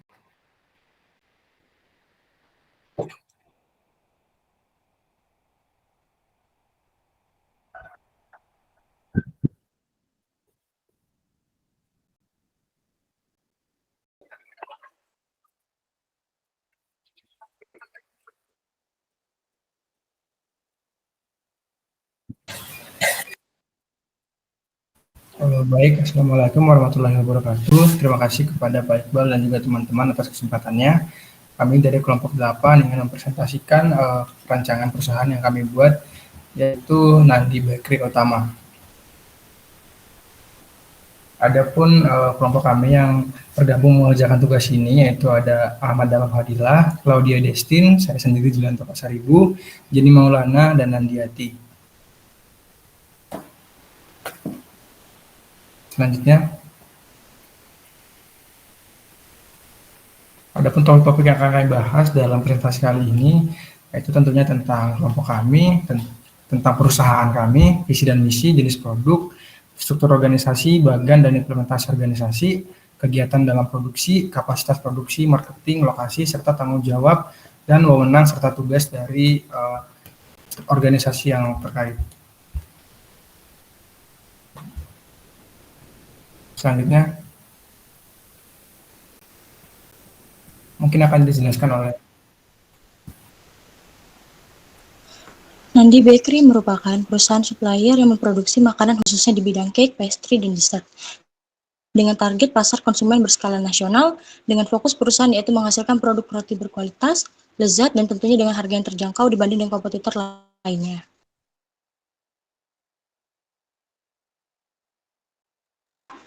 Nandi Bakery memiliki visi, yaitu memproduksi roti segar dan berkualitas secara konsisten dengan harga yang terjangkau. Untuk mencapai visi tersebut diperlukannya beberapa misi. Yang pertama adalah menjadi produsen roti terkemuka dengan reputasi untuk kualitas dan inovatif. Yang kedua, memperluas jangkauan produk untuk mencakup berbagai jenis roti, pastry, dan produk roti lainnya. Dan yang terakhir, membuka cabang perusahaan di berbagai lokasi strategis untuk memperluas pasar ke skala nasional.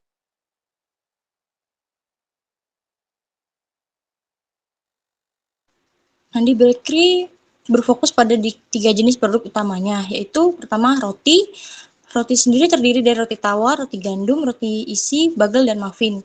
Yang kedua pastry. Pastry terdiri dari croissant, cookies pastry, puff pastry, dan Danish pastry. Yang terakhir adalah dessert, seperti milk crepes, custard, puding, kue tart, dan pie.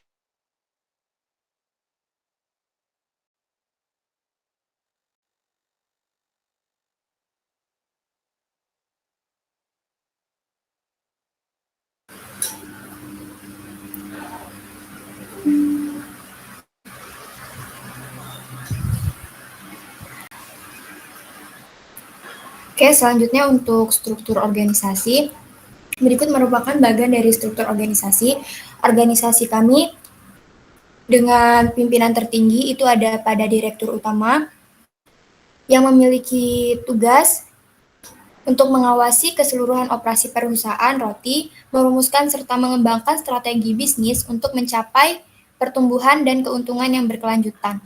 Selanjutnya, di bawah direktur utama terdapat manajer dengan 5 departemen, yaitu ada departemen produksi, departemen operasional, Departemen Marketing dan Pemasaran, Departemen Keuangan, serta Departemen Sumber Daya Manusia.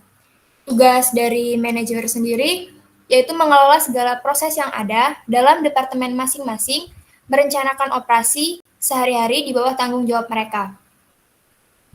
Untuk Departemen Produksi sendiri, bertugas untuk perencanaan produksi, pengadaan bahan baku, serta pengolahan proses produksi.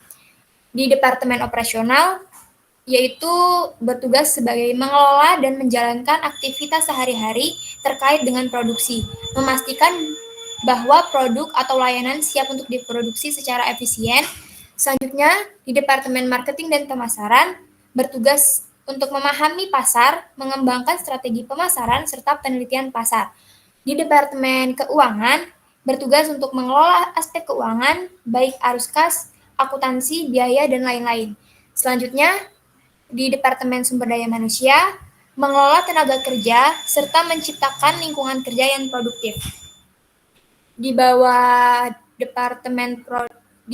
manajer sendiri terdapat supervisor yang bertugas melakukan pengawasan terhadap staf dalam segala proses dan memastikan keberhasilan proses, menangani masalah atau tantangan yang muncul dalam pelaksanaan tugas-tugas anggota tim, serta memberi laporan tentang kinerja kepada manajer.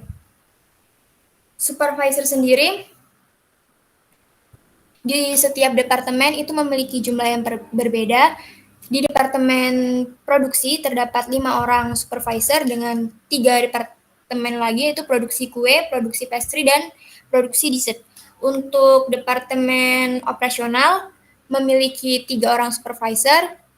Departemen Marketing dan Keuangan masing-masing memiliki 3 orang supervisor, serta sumber daya memiliki 2 orang supervisor. Di bawah supervisor terdapat staf yang bertugas melaksanakan tugas-tugas yang telah ditugaskan setiap departemen. Untuk staf dari produksi itu berjumlah 100 orang yang masing-masing dibagi setiap departemen. Selanjutnya, di operasional terdapat 30 orang. 30 orang di Departemen Marketing dan Pemasaran, 15 orang di Departemen Keuangan, serta 10 orang di Departemen Sumber Daya Manusia. Untuk implementasi struktur organisasi, yang pertama, pendelegasian wewenang akan dilakukan sesuai dengan hierarki di mana kekuasaan tertinggi dipegang oleh atasan dengan pemantauan dan pengawasan yang tepat. Selanjutnya, karyawan akan menerima intensif dan pelatihan yang sesuai dengan peran dan tanggung jawab mereka. Sumber daya manusia, fasilitas produksi, dan sistem manajemen akan disesuaikan dengan struktur organisasi yang ditetapkan dan yang dibutuhkan. Lalu di sini ada identifikasi kegiatan produksi dari Nanis Bakery, yaitu ada pengadaan bahan baku, pengelolaan bahan baku, proses produksi roti, dan pengemasan.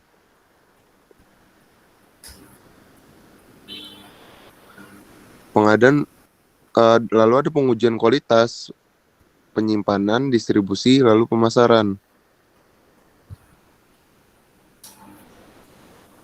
Dan kapasitas produksi dari Nanis Bakery, itu perusahaan Nanis Bakery berfokus pada produksi yang relatif banyak, di mana dengan rata-rata total produksi sebanyak 5.000 produk per harinya, yang terbagi dalam 3 jenis produk dan banyak varian pada produk tersebut. Total produksi tersebut terbagi menjadi 3.000 produk roti, 1.500 produk pastry, dan 500 produk dessert. Dengan rata-rata produksi harian tersebut, diprediksi PT Nandi Bakery dapat menghasilkan sebanyak 250.000 produk dalam tiap bulannya. Dan peralatan produksinya yaitu oven besar, mesin mixer, mesin cetak, mesin cutting, mesin pendingin, meja kerja dan pengemasan, peralatan pengukuran bahan, mesin pengemasan, peralatan pemeliharaan, dan berbagai alat kecil dalam pembuatan kue. Marketing dan pemasaran, dari Nandi Bakery itu membangun kehadiran merek yang kuat melalui iklan televisi, media sosial, dan e-commerce. Lalu menawarkan program loyalitas pelanggan untuk mempertahankan dan mendapatkan pelanggan tetap, dan juga bermitra dengan restoran, kafe, dan toko-toko lokal untuk menjadi konsumen tetap dan menjadikan kami supplier utama dalam toko tersebut. Selanjutnya, lokasi. Lokasi perusahaan tentunya tidak terlalu jauh dari pabrik atau lokasi produksi. Biasa di tempat strategis yang mudah dijangkau. Tentunya ramai dan biasa menjadi tempat administrasi atau perkotaan. Selanjutnya, pabrik. Lokasi produksi atau pabrik produksi utama kami akan berlokasi di sebuah kawasan industri yang luas, dekat dengan sumber-sumber bahan baku, tentunya strategis, memiliki akses yang mudah dengan memperhatikan lingkungan pabrik. Selanjutnya, hubungan tugas, wewenang, dan tanggung jawab dalam organisasi. Pertama, Direktur Utama. Tugas dari Direktur Utama yaitu mengawasi keseluruhan operasi perusahaan roti, merumuskan serta mengembangkan strategis bisnis untuk mencapai pertumbuhan dan keuntungan yang berkelanjutan, memastikan kolaborasi dan komunikasi yang efektif dalam perusahaan, dan mengambil keputusan strategis terkait operasi perusahaan. Selanjutnya, wewenang dari Direktur Utama. Wewenang Direktur Utama yaitu menetapkan kebijakan perusahaan dan prosedur operasional yang sesuai dengan tujuan perusahaan, bertanggung jawab atas penunjukan serta pemecatan anggota tim eksekutif dan manajemen. Tanggung jawab dari Direktur Utama yaitu memastikan perusahaan mematuhi semua peraturan serta hukum yang berlaku, melindungi dan membangun reputasi merek perusahaan, bertanggung jawab atas sosial dan lingkungan perusahaan, serta bertanggung jawab atas pertumbuhan dan profitabilitas. Selanjutnya, manajer. Tugas dari manajer yaitu mengelola segala proses yang ada dalam departemen masing-masing, bertanggung jawab dan merencanakan operasi sehari-hari, mengawasi dan memimpin tim, memberikan laporan tentang kinerja tim kepada atasan. Wewenang dari manajer yaitu mengelola sumber daya yang diberikan kepada tim atau departemen mereka, termasuk anggaran, personil, dan aset, memberikan arahan dan motivasi kepada anggota tim untuk mencapai tujuan yang telah ditetapkan. Tanggung jawab dari manajer yaitu bertanggung jawab atas kinerja tim atau departemen yang mereka pimpin, termasuk memastikan pencapaian target dan standar kualitas. Bertanggung jawab untuk mengembangkan keterampilan dan potensi anggota tim mereka, serta berkoordinasi dengan departemen lain dan berkolaborasi dengan departemen lain-lainnya. Selanjutnya, supervisor. Tugas dari supervisor yaitu melakukan pengawasan terhadap staf dalam segala proses dan memastikan keberhasilan proses, menangani masalah atau tantangan yang muncul dalam pelaksanaan tugas-tugas anggota tim, memberi laporan tentang kinerja kepada manajer.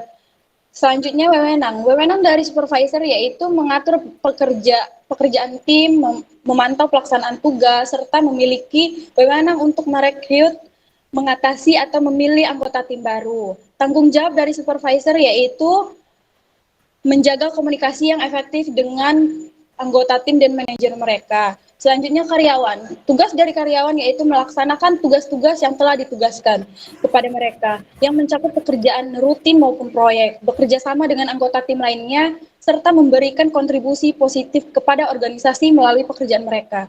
Selanjutnya, wewenang dari karyawan, yaitu menerima gaji, mengikuti kebijakan, prosedur, dan peraturan yang berlaku di organisasi, serta memiliki hak untuk mengembangkan keterampilan mereka melalui pelatihan dan pendidikan yang diberikan oleh organisasi.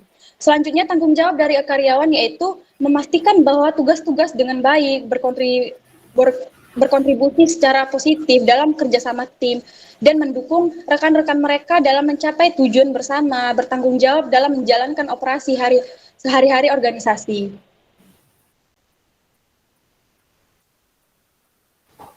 Next.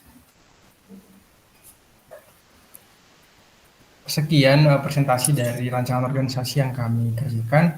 Kami break. Jika ada yang bertanya, diberikan kesempatan.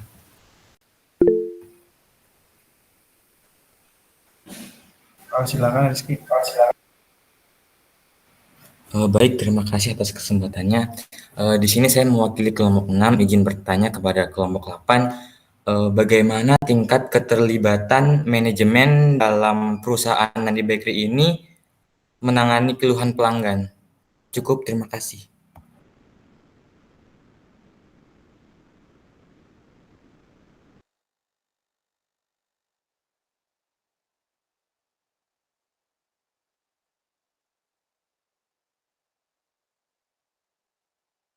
Izin menjawab ya Rizky. Untuk kendala itu biasanya kan di marketing dan pemasaran. Nah, kami memang sudah menyediakan beberapa staf di marketing dan pemasaran. Tentunya di situ juga akan menerima, mereka kan yang membeli strategi pemasaran tuh. Nah, mereka juga pasti sudah melihat pasar dan keluhan yang terjadi dari pelanggan. Jadi itu bakal menjadi bahan dalam pengembangan dan pembuatan strategi pemasaran yang lebih baik. Gimana?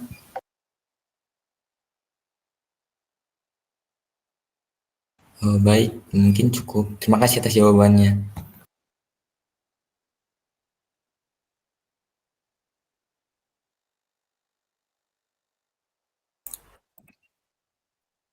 Ya, baik, sedikit menanggapi.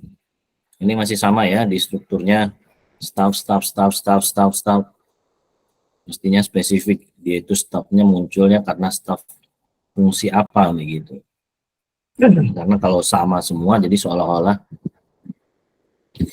ya staff di departemen produksi akan sama dengan staff di departemen logistik.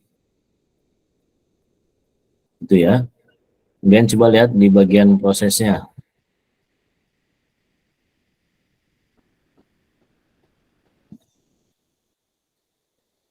Ya, kembali lagi.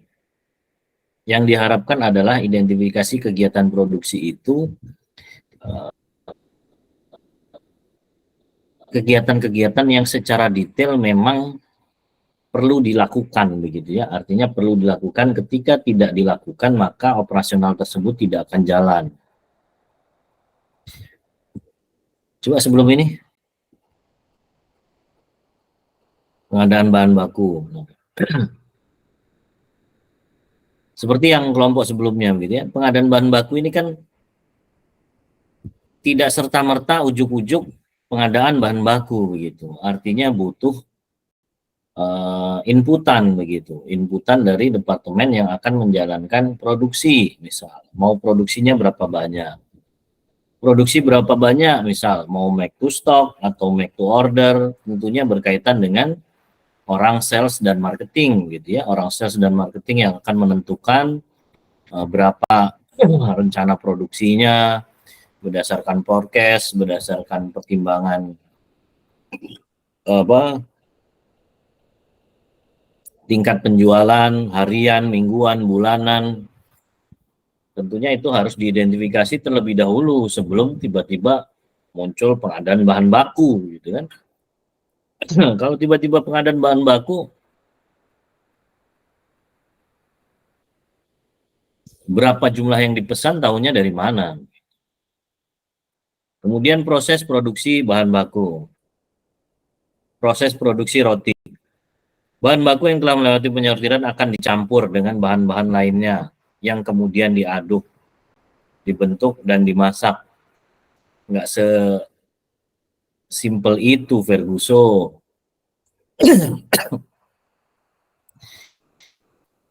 Kan tentunya kalian juga harus punya formulasinya, begitu ya.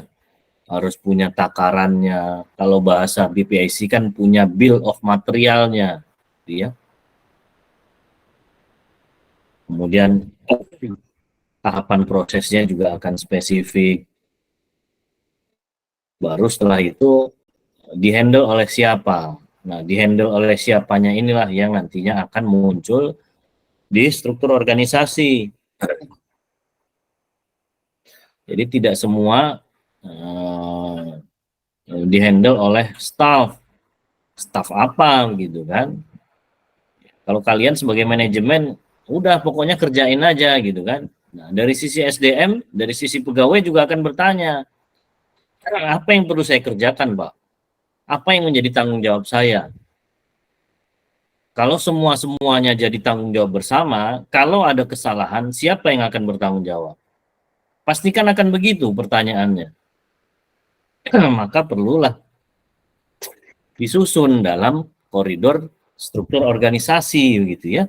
Siapa bertanggung jawab terhadap apa, baik itu pencapaian target, ketika ada kesalahan, ketika ada kecelakaan kerja, itu akan ditelusuri lebih lanjut, tentunya berkaitan dengan siapa yang akan bertanggung jawab.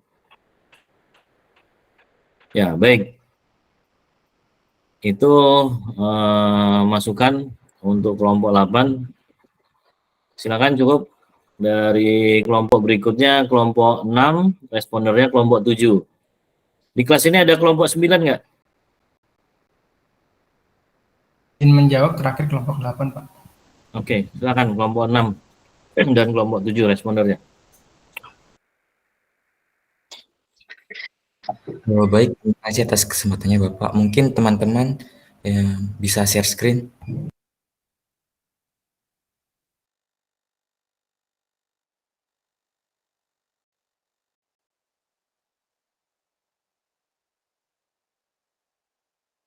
Baik, Assalamualaikum warahmatullahi wabarakatuh. Shalom, selamat siang semuanya.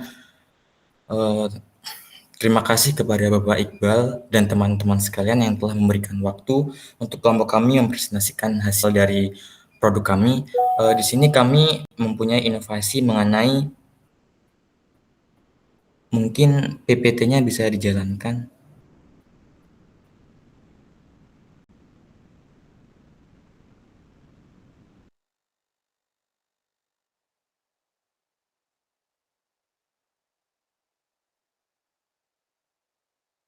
Baik, mengenai Pure Innovation. Pure Innovation sendiri kami mempunyai beberapa anggota kelompok. Next slide.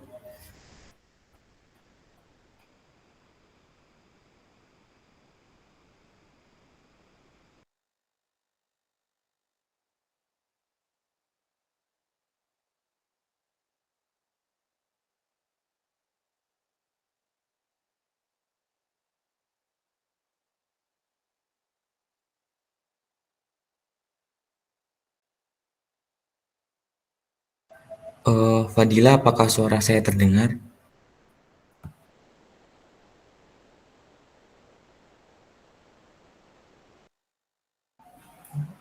Next slide, Fadila.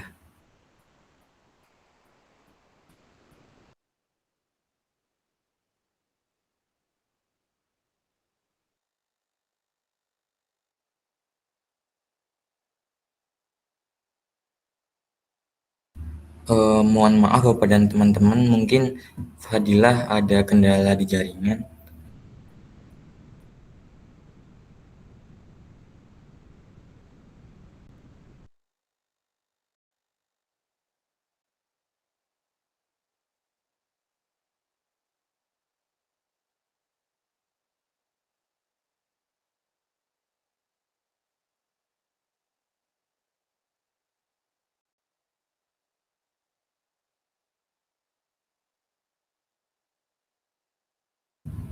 Baik, anggota kelompok Fadilah.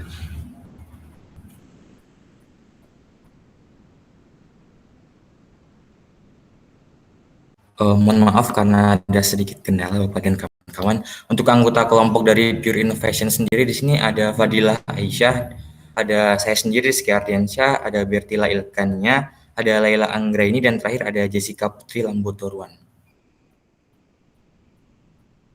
Baik, Pure Innovation sendiri merupakan perusahaan yang bergerak di bidang kecantikan. Fokus kami adalah memproduksi skincare yang akan membantu permasalahan kulit konsumen.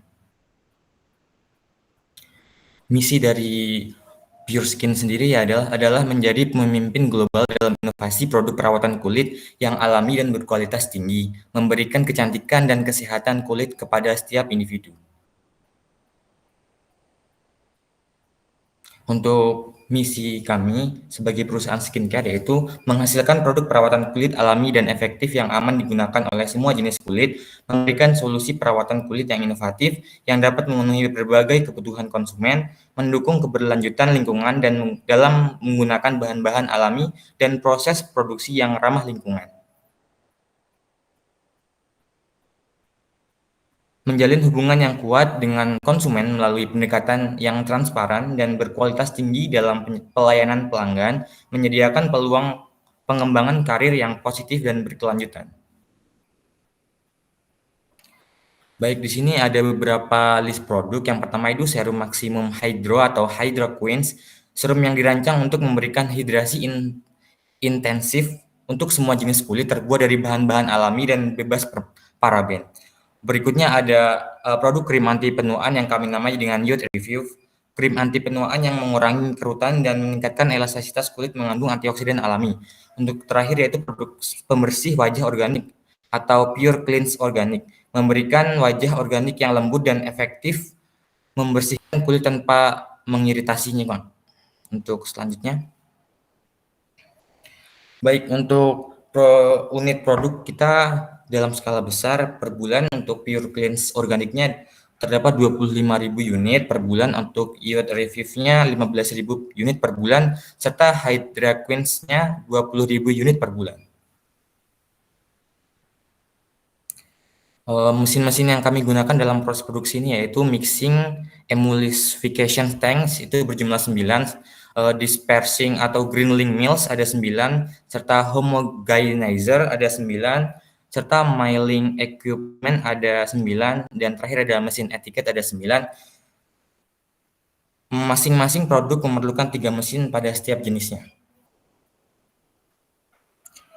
Mungkin bagian organisasi akan dijelaskan oleh teman saya, silakan. Selanjutnya adalah struktur organisasi. Pure Innovation Company ini dipimpin oleh seorang direktur utama yang tugas utamanya adalah untuk memimpin perusahaan, mengambil keputusan strategis, bertanggung jawab atas kinerja dan kesuksesan perusahaan secara keseluruhan. Di Pure Innovation Company ini ada 7 divisi. Yang pertama ada divisi K3. Tugasnya adalah untuk membantu pengawasan terhadap pelaksanaan peraturan perundang-undangan terkait K3. Wewenang melakukan pengawasan, pemeriksaan, pengujian, analisis, evaluasi, pemberian syarat, serta pembinaan K3 di lingkup kerja. Tanggung jawabnya itu menerapkan ketentuan perundang-undangan terkait K3. Divisi K3 ini dipimpin oleh manajer K3 yang membawahi supervisor K3. Supervisor K3 ini bertugas untuk mengawasi staf spesialis kesehatan kerja dan staf petugas keselamatan. Selanjutnya ada divisi produksi. Divisi produksi bertugas untuk memproduksi produk perawatan kulit sesuai dengan resep. Wewenangnya adalah mengelola persediaan bahan-bahan alami dan proses produksi. Tanggung jawabnya adalah memastikan produksi berkualitas tinggi dan ketersediaan produk. Divisi produksi ini dipimpin oleh manajer produksi yang membawahi supervisor produksi. Supervisor produksi ini bertugas untuk mengawasi operator mesin, teknisi, dan pekerja produksi. Selanjutnya ada divisi pemasaran. Divisi pemasaran ini bertugas untuk mempromosikan produk dan menjualnya. Wewenangnya adalah menentukan strategi pemasaran dan harga. Tanggung jawabnya adalah mencapai target penjualan dan memberikan layanan pelanggan. Divisi pemasaran ini dipimpin oleh manajer pemasaran yang membawahi supervisor pemasaran. Supervisor pemasaran ini bertugas untuk mengawasi staf pemasaran digital, staf penjualan, dan staf hubungan pelanggan. Selanjutnya ada divisi administrasi. Tugasnya yaitu mengelola keuangan dan operasional perusahaan, wewenangnya mengambil keputusan keuangan dan manajemen SDM, dan tanggung jawab menjaga keuangan perusahaan dan mengelola operasional dengan efisien. Divisi administrasi ini dipimpin oleh manajer administrasi yang membawahi supervisor administrasi. Supervisor administrasi ini bertugas untuk mengawasi staf administrasi, staf keuangan, dan staf sumber daya manusia.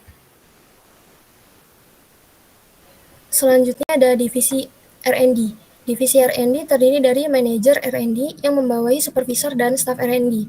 Divisi R&D memiliki tugas dan tanggung jawab untuk menyusun berbagai kebijakan teknis, rencana, dan program penelitian, serta melaksanakan penelitian, pemantauan, evaluasi, dan pelaporan penelitian, serta melakukan riset dan pengembangan untuk produk bisnis.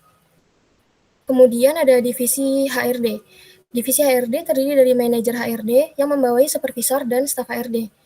Divisi HRD bertugas untuk melakukan rekrutmen dan seleksi karyawan baru, mempekerjakan karyawan, menjalankan proses penggajian, menyusun dan memperbarui kebijakan, melakukan evaluasi, konsultasi, administrasi, pengembangan, hingga melakukan PHK.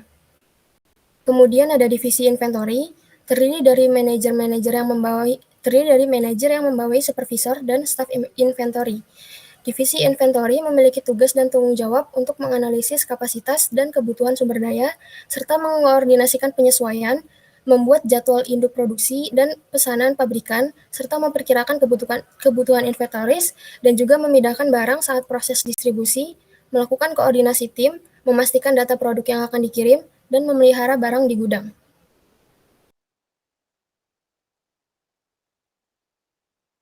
Selanjutnya ada alur proses produksi. Pada alur proses produksi kali ini menggunakan sistem MTS.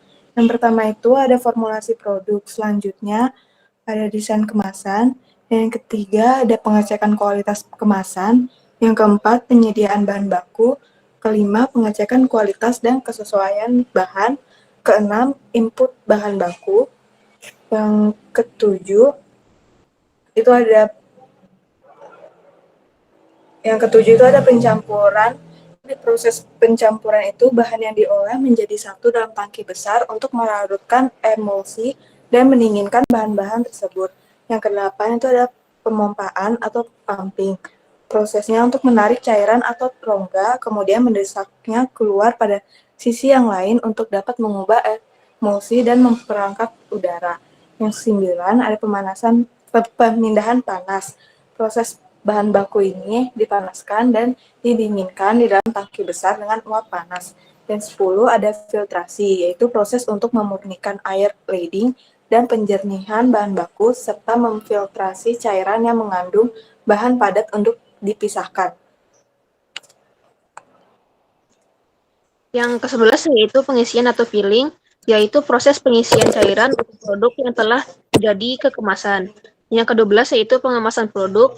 Yang ke-13 ada uji quality control, yaitu melibatkan pengujian stabilitas, konsistensi, pH, dan parameter kualitas lainnya untuk memastikan produk tersebut memenuhi spesifikasi dan aman untuk digunakan oleh konsumen. Yang ke-14 yaitu produk diletakkan di gudang penyimpanan sebelum kemudian akan dikirim ke customer.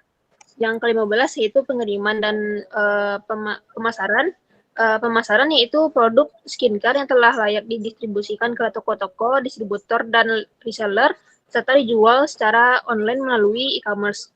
Dan untuk pengiriman, perusahaan akan menjalin kerjasama dengan penyedia layanan pengiriman yang handal untuk mengirim produk ke pelanggan.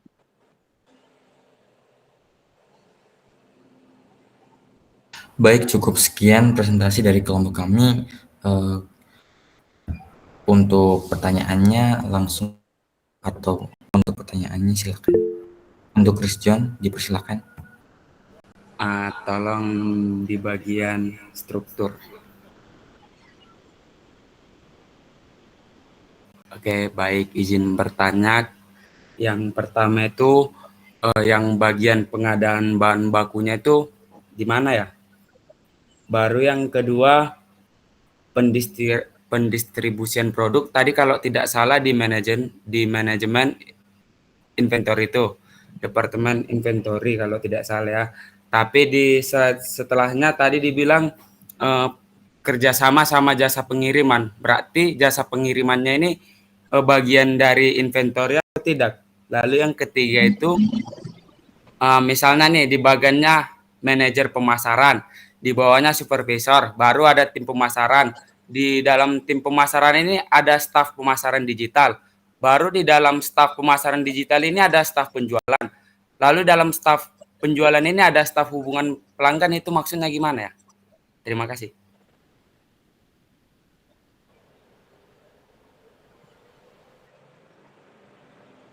Ya, langsung dijawab saja ya. Pertanyaannya sudah habis waktu.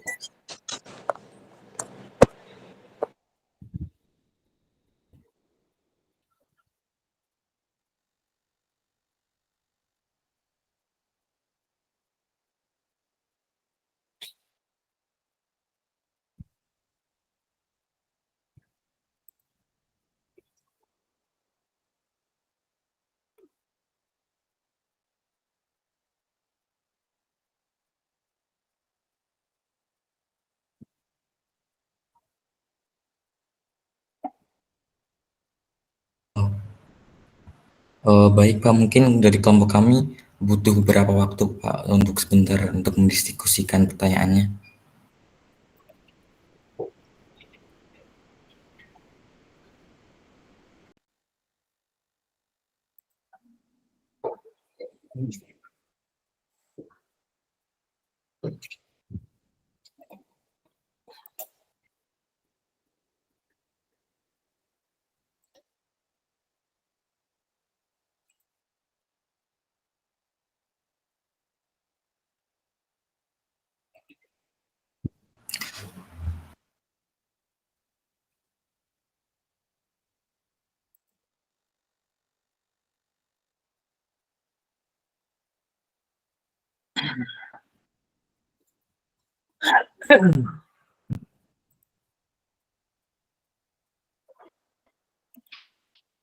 Baik, mungkin menanggapi pertanyaan dari Christian buat nomor 1. Tadi pertanyaan nomor 1, untuk bahan baku dari mana ya Christian? Mungkin untuk pengadaan bahan baku itu diatur dalam manajer produksi. Jadi seorang manajer produksi ini mengatur bahan baku nantinya yang akan diolah dalam proses produksi tersebut. Berarti di produksi itu ada kayak staff yang tuh beli-beli bahan bakunya gitu?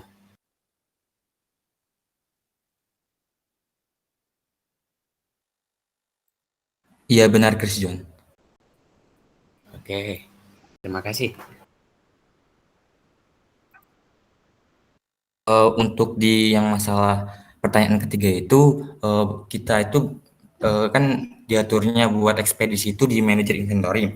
Nah benar, kita untuk jasa ekspedisi ini kita bekerja sama dengan pihak ekspedisi seperti Ninja Express dan lain-lain, yang dimana untuk membantu kami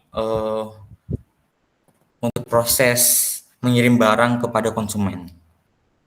Dan untuk pertanyaan yang terakhir itu, di bagian itu bukan tim pemasaran membawahi staf pemasaran digital, mungkin itu lebih dari supervisor.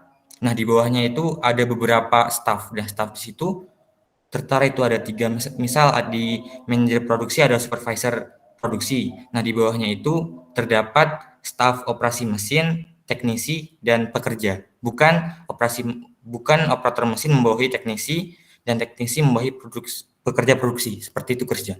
Apakah pertanyaannya menjawab? Oke, terima kasih, sangat menjawab.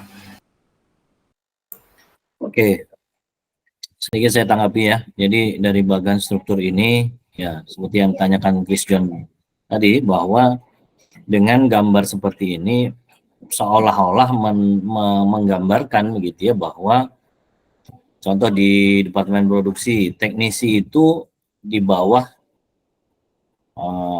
teknisi itu atasannya operasi mesin ya. Nah, kemudian pekerja produksi di atasnya teknisi mesin gitu.